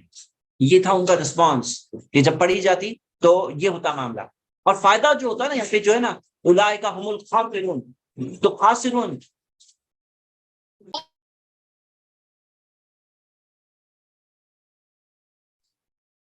تو اولئک هم الخاسرون جو یہاں پہ آیا، اس کے اندر یہ دیکھیے کہ اولئک یؤمنون، یہاں پہ ایک آیت دیکھتے ہیں ہم کہ آپ کو پتا ہے کہ جو یہود و نصارہ میں سے وہاں پہ بھی ایمان لائے، نبی پر محمد صلی اللہ علیہ وسلم پہ بھی ایمان لائے، تو دگنا اجر ملے. سورہ قصص سورہ 28 کی آیت نمبر 53 میں ہے، 54 میں ہے، اولئک یؤتون اجرہم مرتین، انہیں اجر ڈبل ملے گا. ہاں، ڈبل اجر ملے گا. تو یہ کیا ہے؟ فائدہ ہے، اور یہ فائدہ اگر چھوڑ دیا تو نقصان ہے. تو یخسر، نقصان ہو گیا، لوز کر لیا تم نے، اتنا بڑا موقع مس کر لیا. تو اللہ تعالیٰ نے فرمایا کہ وَمَن يَكْفُرْ بِهِ فَأُولَٰئِكَ هُمُ الْخَاسِرُونَ. ہاں، خاسرون، اللہ اکبر. تو یہ بات ہم نے دیکھے. اب ایک یہیں پہ ہم اینڈ کرتے ہیں. چلو یہیں پہ آج سٹاپ کرتے ہیں، وقت زیادہ ہو گیا ہے، اور ابھی ہم لوگ بس کچھ سوال لیں گے. آج کیونکہ ٹائم زیادہ ہو گیا ہے تو میں صرف 5 منٹ سوال جواب لوں گا، پھر ہم لوگ پھر آپ لوگ اپنا کوئز انشاءاللہ کنڈکٹ کریں گے. شکیل بھائی فاسٹ سپیڈ.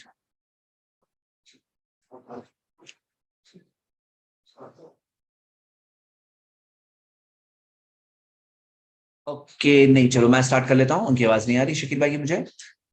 اور نان مسلمس کو قرآن دیا جا سکتا ہے؟ ہاں دیا جا سکتا ہے، کیونکہ اللہ تعالیٰ نے خود انہیں دعوت دی ہے. افلا یتدبرون القرآن، وہ لوگ قرآن پر غور و تدبر کیوں نہیں کرتے؟ تو قرآن کو پر غور و تدبر کرنے انہیں بلایا گیا ہے، غور کرو. سورہ 4:82. تو ہم کیسے روک سکتے ہیں؟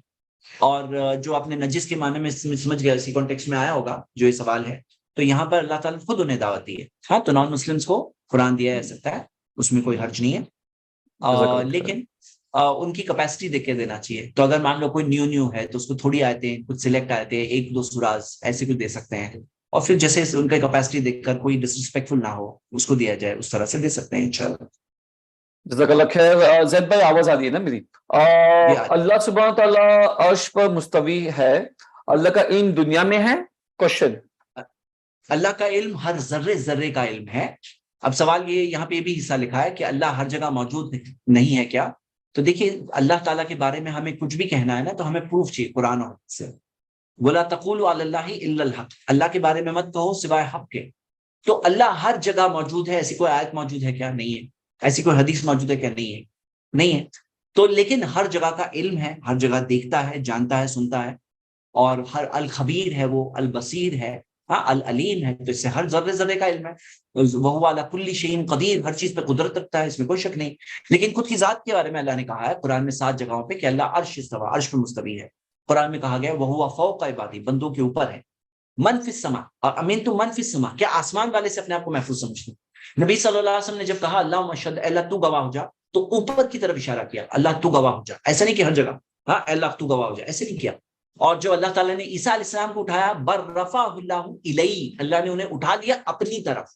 اوپر اٹھایا اپنے طرف الیہ، اور فرشتے تعرج الملائکہ والروح الیہ، فرشتے اوپر چڑھتے ہیں اس کی طرف. قرآن کے لیے انزلہ نیچے بھیجا، اللہ تعالیٰ نے قرآن نیچے بھیجا، من اس کی طرف سے، قرآن نیچے بھیجا اس کی طرف سے. تو اللہ کی ذات کے بارے میں اللہ عرش پہ مستوی ہے، لیکن ہر جگہ پہ اس کا علم ہے، اور ہر جگہ وہ موجود ہے. یہ چیز قرآن میں کہیں نہیں موجود ہے نہ حدیث میں. تو ہم یہ ورڈز اللہ کے بارے میں نہیں کہہ سکتے جو اللہ نے خود کے بارے میں نہیں کہا. جی جزاک اللہ خیر. عقیدہ بلڈ کرنے کے لیے سب سے بیسٹ بک کون سی ہے؟ عقیدہ الوسطیہ اور اصول السلسلہ، یہ دونوں بک صحیح ہے کیا؟ دیکھیے عقیدۃ الواسطیہ جو شیخ الاسلام ابن تیمیہ کی کتاب ہے، پڑھ سکتے ہیں، بہت بہترین کتاب ہے، اسماء صفات کے تعلق سے خاص طور سے بہت اچھی کتاب ہے. اور اصول الثلاثہ تو قواعد الاربعہ سے شروع کریے، قواعد الاربعہ، پھر اصول الثلاثہ، پھر کتاب التوحید، پھر کشف الشبہات. یہ 4 کتابوں کا سیریز ہے. شیخ الاسلام محمد بن عبد الوہاب، شیخ محمد بن عبد الوہاب کی سیریز ہے. یہ بھی بات اچھی ماشاءاللہ سیریز ہے. انشاءاللہ جی جزاک اللہ خیر. جب عمر رضی اللہ تعالیٰ نے تراویح پڑھائی تو کیا، اچھے یہ تو تراویح سے ریلیٹ سب یہ جو ہے نا، کیونکہ عمر رضی اللہ عنہ کا ذکر آیا تھا تو میں بتا دوں کہ عمر رضی اللہ عنہ نے حقیقت میں 8 رکعت پڑھائی تھی. اور اس کے اندر اگر آپ دیکھو گے ایسی حدیث بھی ہے جو 20 رکعت پڑھائی تھی، ذکر ہے، لیکن جو راوی بیان کر رہے ہیں وہ عمر رضی اللہ عنہ کے زمانے میں پیدا ہی نہیں ہوئے تھے. تو پتہ چلا مسنگ نریٹر ہے. تو جو اوتھینٹک نریٹر ہے صاحب بن یزید سے، جو اوتھینٹک سند ہے کلیئر، اس کے اندر کیا دیا ہے کہ 8 رکعت تراویح پڑھنے کا. لیکن یہاں پہ مسئلہ جو ہے نا، ہم لوگوں کو یہ سمجھنا چاہیے کہ جو چیز دلیل سے ملتی فالو کرنا ہے.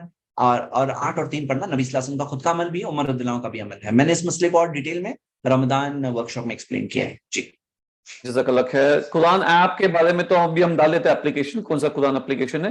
کسی نے پوچھا السلام علیکم، میرا سوال ہے کہ اگر کوئی نان مسلم انتقال کر جاتی ہے اور کالج میں مون رکھتے ہیں سب لوگ مل کر، یہ کرنا کیا امپورٹنٹ؟ کہ ہم نہیں بلیو کرتے ہیں یہ چیزوں میں. ہم یہ مون مون کرنا لینا، یہ ان کا کلچر ہے، ان کی عبادت ہے. سائلنس بھی عبادت ہو سکتی، یہ ان کی طریقہ ہے، اور ہمیں اس کے اندر مشابہت اختیار کرنے سے منع کیا گیا. اب آپ کو اگر وہاں پہ پرابلم ہے، اور اگر پرابلم کی وجہ سے آپ یاد رکھیے کہ کوئی چیز میں آپ نہیں کر پا رہے، فاتقوا اللہ ما استطعتم، لیکن آپ وہ چیز کو دل سے فالو نہیں کر سکتے ہیں. وہ چیز کے اندر آپ اگر کسی مشکل سچویشن میں ہیں اور اس طرح سے کچھ ہو تو آپ اس کو فالو نہیں کر سکتے، کیونکہ ہمارے پاس طریقہ ہے عبادت کا، بہترین طریقہ اللہ کی طرف سے آیا ہوا طریقہ ہے. قرآن اللہ کی کتاب اس کے ذریعہ ہے. تو ہم اس کے اندر لوگوں کے طریقہ، جو کمیونل ہارمنی والے لوگ ہوتے ہیں نا، ہم ہارمنی کا سب سے اچھا سولوشن ہمارے پاس ہے. سولوشن کیا ہے؟ وہ ہے کہ صحیح بات صحیح ہے. دیکھو ہمیں انسانوں کے ساتھ اچھا سلوک کرنے سکھایا گیا ہے. وہ خالق الناس بخلق حسن، لوگوں کے ساتھ اچھے اخلاق کے ساتھ پیش آؤ، یہ سکھایا گیا ہے. ان کو دین کی دعوت دو، ان کو صحیح بات بتاؤ، اور سب کے خیر خواہ سنسیئر ویل وشر رہو، یہ سکھایا گیا ہے. لیکن جو لوگ اس کو آگے جا کر یہ چیز کہ بھائی سب مذہب پہ چلو، سب صحیح ہے، یہ بھی کرو وہ بھی کرو، تو یہ سنسیئرٹی نہیں ہے. ہم سنسیئرلی جو ہے وہ ہے، ہم وہ فالو نہیں کرتے ہیں. جی جزاک اللہ خیر. لوری کے ٹول پر اچھا ایک منٹ، ایک اللہ سوال کا میں دیکھ رہا نام، ہوں. کسی بھی طرف کیا رخ کر کے نماز پڑھ سکتے ہیں، ادا کر سکتے ہیں؟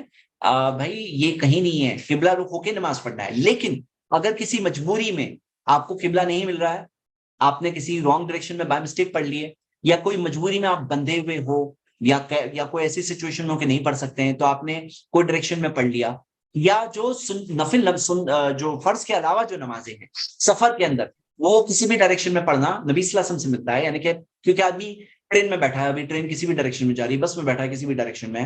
دیکھو بس کی بات یہ یاد رکھیے، کبھی کبھی فرض نماز میں بھی مجبوری آ سکتی ہے، اور نماز جانے کا خدشہ ہو تو پھر تو مجبوری والی سچویشن آ جائے گی، لیکن چوائس والی نہیں. جو سچویشن نبی صلی اللہ علیہ وسلم فرض نماز اتر کے قبلہ رخ ہو کے پڑھتے ہیں سفر میں، اور نفل نماز جو ہے سواری پہ بیٹھ کر کے وہ جہاں کہیں رک کرے پڑھتے ہیں. تو اگر جہاں کہیں رک کر رہا ہے تب پڑھ رہے ہیں تو پھر وہ کیسے ہوا؟ تو وہاں پہ یہ کہ جہاں کہیں رک کرو، سب اللہ تعالیٰ مشرق و مغرب سب اللہ ہی کے ہے، لیکن شریعت فالو کرنا ہے. شریعت میں یہ کہ قبلہ رخ ہونا ہے. ہاں جی، کیا مطلب؟ اچھا آپ نے سوال پوچھ لیا، نہیں تو کوئی رانگ بات یہاں سے سمجھ کے جائے تو بہت بڑا پرابلم ہو جائے گا. صحیح جی صحیح. جزاک چلیے، اللہ آپ خیر. کیا لوری کا کیا بول رہے تھے شکیل بھائی؟ نہیں لوری کے نہیں، وہ بچے لوگ کو، جو بچے کو لوگ سنانے کے لیے بولتے ہیں نا، اللہ اللہ بول کر سلانا، کیا یہ صحیح ہے؟ دیکھیے یاد رکھیے، سبحان اللہ بولو، سبحان اللہ سبحان اللہ سبحان اللہ سبحان اللہ. اللہ اللہ کر کے کوئی ذکر نہیں ہے. سب ذکر کے نا قاعدہ کیا ہے کہ ذکر ہم اپنی طرف سے کچھ نیا انوینٹ نہیں کر سکتے، اپنی طرف سے بنا نہیں سکتے نیا ذکر. تو اللہ اللہ اللہ اللہ ایسا کوئی ذکر ہے نہیں. سبحان اللہ ہے، الحمدللہ ہے، لا الہ الا اللہ، اللہ اکبر ہے، صرف اللہ کا ذکر کوئی نہیں. سمجھے آپ؟ تو اللہ کے نام کے ساتھ یہ ساری چیزیں ساتھ میں ہیں. جی. آیت 121 میں کیا تجوید کے مطابق پڑھنے بھی آئے گی؟ تجوید حق تلاوتی ہی کے اندر یہ بھی شامل ہوتا ہے، حق تلاوت تجوید کے ساتھ پڑھی جائے. ہاں جی. جیسے آپ جانتے ہیں قلب دل اور قلب کتا. اب کوئی قلب بول رہا ہے تو دل بن رہا ہے کتا، تو یہ حق تلاوتی کے خلاف ہوا نا. یہ بھی تو بات اہم ہے کہ اس کا مینٹین کیا جائے رولز. جی. اچھا، ایک دعوت سے ریلیٹڈ کوشچن ہے زید بھائی، I don't know, just have a look at it, but میں نیکسٹ کوشچن پہ جاتا ہوں. سر کل زید سر نے بولے تھے کہ مچھر کاٹنے سے گناہ معاف ہوتا ہے. تو دیکھیں مچھر کی بات ڈائریکٹلی حدیث میں نہیں ہے کہ نبی صلی اللہ علیہ وسلم نے فرمایا ایک شوکت کیا ہے، کانٹا بھی اگر چبھتا ہے اس سے بھی گناہ معاف ہوتا ہے. تو کانٹا چبھتا ہے اس سے گناہ معاف ہوتے ہیں، تو مچھر کاٹتا ہے تو وہ بھی تو ایک ٹائپ کا وہی ہے نا کہ اس نے بھی تو ہمارا خون چوسا ایک ٹائپ کا اس میں سے.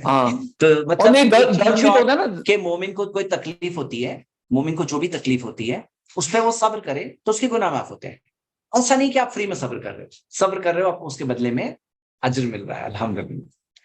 زید بھائی کتنا پرٹیکولر ہوتے ہیں، بچے لوگ پکڑ لیتے ہیں مچھر کاٹنے. نہیں، اچھی بات ہے. اچھا کلیریفائی ہو گیا. جیسے کہتے ہیں کہ رمضان میں مرنے پہ جنت ملتی ہے، تو کیا رمضان میں موت مان سکتے ہیں؟ کنیکٹڈ نہیں ہے. دیکھو یاد رکھو کہ ایمان کے ساتھ گزرنا ایک ہوتا ہے اچھا اینڈ، لیکن صرف اچھا اینڈ سب کچھ نہیں ہے. ہاں، اچھے اینڈ کے ساتھ ساتھ ہمارے اعمال کے ساتھ وہ خاتمہ ہو، اس کی وہ بات ہے. میں اس کے اوپر کچھ وضاحتیں ہیں اسکالرز نے ایکسپلین کیا، ابھی وقت نہیں ہے کہ میں وہ ڈیٹیل میں ایکسپلین کروں. جی. اچھے اینڈ کی جو ساری چیزیں ہیں اس کے ساتھ ساتھ میں ہمارے توحید ہو، اتباع سنت ہو، ہاں اچھے اعمال ہو، تو اس کے ساتھ وہ بشارت ہے. تو آپ جو اچھے اینڈ کی دعا کرو، یہ مت کہو رمضان اچھے اینڈ اچھا خاتمہ کے اندر اللہ جانتا ہے کہ اس ایمان کے ساتھ اس کے ساتھ جو جائے یہ چیز اس میں شامل ہے. ایک بہن نے پوچھی اللہ کے سوا کوئی معبود نہیں، لوگوں کو کیسے سمجھائے؟ تو بہن ہمارے پاس ایک 2 گھنٹے کا لیکچر دیا ہوں دعوت دل سے میں. ہاں، اس میں 2 گھنٹے کا لیکچر ہے کیسے توحید کو آپ سمجھا سکتے ہیں. ضرور دیکھیے، وہ آپ ایمان انسٹیٹیوٹ کے یوٹیوب چینل پہ آپ کو وہ مل جائے گا. انفیکٹ کورس بھی جوائن کر سکتے ہیں ایمان انسٹیٹیوٹ کے نمبر پہ میسج کریں گے تو گروپ میں جی ایڈ کیا جائے گا. کورس جوائن کر لیجیے. جی ہاں. اللہ کے نام کی میننگ ڈیٹیل میں سمجھانے کے لیے کوئی کورس یا بک انگلش یا رومن میں؟ اللہ کے نام کی میننگ سمجھانے کے لیے شیخ نور الحسن مدنی کی ایک سیریز ہے پلس ٹی وی پہ، ضرور دیکھیے، بہت اچھی ہے وہ. اور بکس ایسی ڈیٹیل میں سمجھانے کے لیے امام السعدی نے جمع کیا ہے، اس کے اندر اللہ کے نیمز کا، ان کی تفسیر السعدی میں انہوں نے خاص اللہ کے نیمز کے اوپر ایک سیکشن رکھا اور جس کے اندر انہوں نے ایکسپلین کیا، اس کو الگ سے بھی لوگوں نے کیا ہے. اس کے اندر بہت مختصر ہے، ڈیٹیل کے اندر 2-3 بک عربک میں بہت اچھی ہے. ابھی میرے علم میں کوئی بک یاد نہیں آ رہی مجھے جو انگلش میں اردو میں اویلیبل ہو، یاد نہیں آ رہی. جی. اچھا زید بھائی، عقیدے جاننے کے لیے سمجھنے کے لیے سب سے بیسٹ بک کون سی ہے؟ تو عقیدہ کے جیسے ہم نے ابھی سوال کا جواب دیا تھا کہ جو شیخ محمد بن عبد الوہاب کی کتابیں ہیں، ہاں ابن تیمیہ کی کتاب ہے. اور اگر آپ شارٹ میں پڑھنا چاہتے ہیں تو بلال فلپس کی بک بھی اچھی ہے، توحید. ہاں، اور جو اقبال کیلانی کی کتاب ہے توحید، وہ بھی پڑھ سکتے ہیں شارٹ میں. جی. ڈائریکشن کنفیوژن کی وجہ سے نماز ادا ہوگی اور وہ ڈائریکشن پچھم کا حصہ نہیں ہو تو کیا نماز ہو جائے گی؟ یاد رکھیے، کنفیوژن یعنی آپ نے بیسٹ کوشش کی ہے، آپ کہیں جنگل بیابان میں ہیں، آپ نے دیکھا آپ کو جو بیسٹ سمجھ میں آیا، اندھیرا ہے، بادل چھائے ہوئے، آپ نے نماز پڑھ لی اور رانگ ہو گیا تو بھی آپ کی نماز انشاءاللہ قبول ہوگی، کیونکہ مشرق اور مغرب دونوں کا مالک اللہ ہے. لیکن اس کا مطلب یہ نہیں ہے کہ یہاں شہر میں ہم لوگ آس پاس سب لوگ ہیں لیکن مجھے پوچھنے اچھا نہیں لگ رہا ہے تو پوچھو بھائی، یہاں پہ ایکسکیوز نہیں ہے ہمارے پاس. اور آج کل الحمدللہ ہمارے پاس ایپس موبائل میں، آپ کا اسمارٹ فون ہے تو تھوڑا ایپ ڈالو، اس میں آپ کو انشاءاللہ قبلہ ڈائریکشن معلوم پڑے گا. اور کسی کو پوچھ سکتے ہو کہ بھائی سورج کہاں سے نکلتا ہے بتاؤ، ڈوبتا کہاں ہے، سورج کہاں سیٹ ہوتا ہے، آپ وہ حساب سے کر کے آپ نماز آسانی سے کر سکتے ہیں انشاءاللہ. مطلب اس کے اندر اگر آپ نے تحقیق نہیں کیے اور بولے ہاں آج میں نے لیکچر سنا ہے اس کے نام ہے مشرق و مغرب اللہ کا، میں کسی بھی ڈائریکشن میں نماز پڑھ لوں گا، یہ نہیں ہے. پلیز قبلہ رکو کے نماز پڑھنا ہے. جی. رمضان کا ٹائم ہے، اس کے لیے تراویح میں قرآن سے دیکھ کر پڑھ سکتے ہیں کیا؟ پڑھ سکتے ہیں، اس کے بارے میں حدیث بتا چکا ہوں. جی. خوبصورت رمضان کورس میں بتا چکا ہوں. ٹھیک ہے، چلیے یہاں پہ دو سوال اور لے کے فنش کرتے ہیں. ٹھیک ہے. جو دوسرے ریلیجن کے لوگ اپنے فیسٹیول میں سویٹس وغیرہ دیتے ہیں تو کچھ لوگ کھا لیتے, یہ تو اس کا تو بہت بار دے چکے ہیں زید بھائی جواب. جی تو نہیں کھا Right. سکتے ہیں, کیونکہ وہ جس پر اللہ کے علاوہ کسی اور کا نام لیا گیا ہو تو وہ بالکل شرک کے اندر شامل ہو جائے گا, وہ تو بالکل غلط بات ہوگی. اور اگر ویسا نام نہیں بھی لیا ہے تو وہ سیلیبریشن ہے, اس کے اندر آپ شامل ہو رہے ہیں, تو سیلیبریشن کے طور پہ شامل ہم نہیں ہو سکتے. اور اس کے اندر یہی طریقہ ہے کہ آپ ان کو افرنٹ بتاؤ کہ دیکھو ہم لوگ یہ مانتے ہیں کہ ایک ہی مالک ہے آپ کا میرا, اور صرف اسی کی بات ہونی چاہیے اور دوسروں کی ورشپ نہیں ہونی چاہیے. اور سارے گریٹ پرسنس کو بھلے ہی ہم رسپیکٹ کریں لیکن ورشپ نہیں ہو سکتی کسی کی. اور یہی چیز ہے, اسی وجہ سے میں کھا نہیں سکتا. مطلب دعوت دینے کا موقع ہے, دعوت دینے کا موقع ہے. لیکن زید بھائی اس سے تو بھائی چارگی کیسے پیدا ہوگی اگر ایسے کرے گے تو؟ بھائی چارگی 2+2 4 2+2 5 2+2 6 سب صحیح, میں سب مانتا ہوں, سب مانتا ہوں. یہ تھوڑی بھائی چارگی کا طریقہ ہے. جو غلط ہے اس کو غلط بتانا یہ بھائی چارگی ہے, لیکن پیار سے بتانا, ہاں اس کو اپنا بھائی کے طور پہ بتانا یہ بھائی چارگی ہے. جی اچھا, چلو لاسٹ کوشچن. لوگ مفتی تقی عثمانی کی تفسیر پڑھنا کیسا ہے؟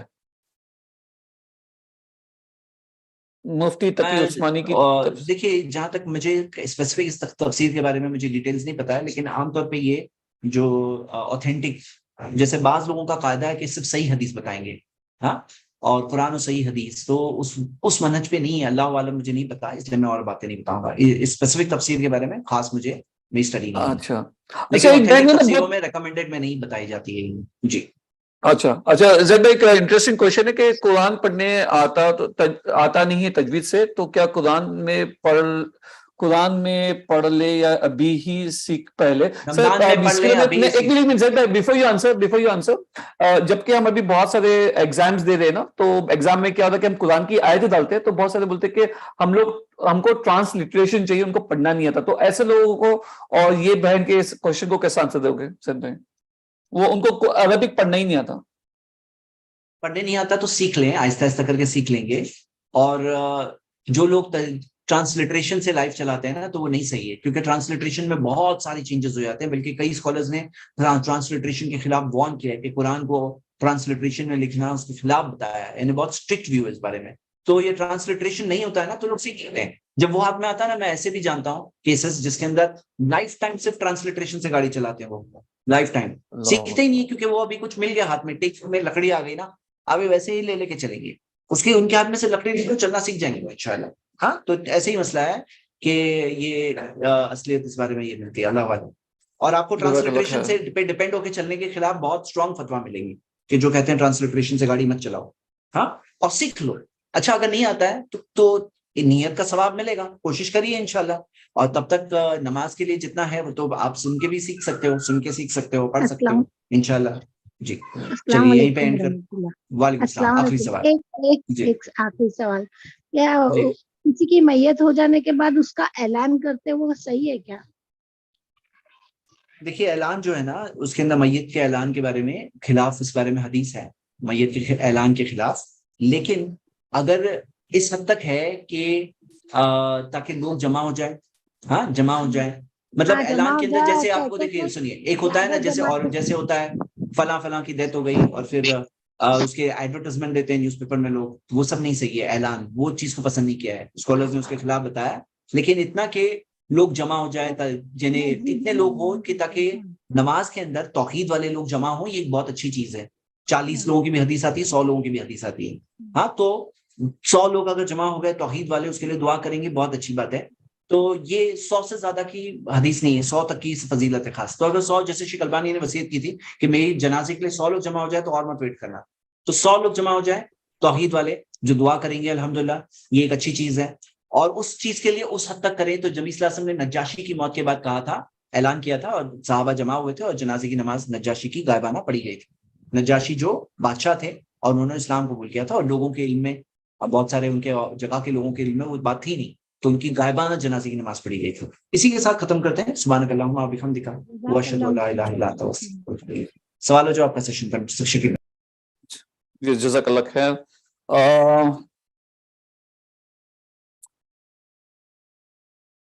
بسم اللہ الرحمن الرحیم.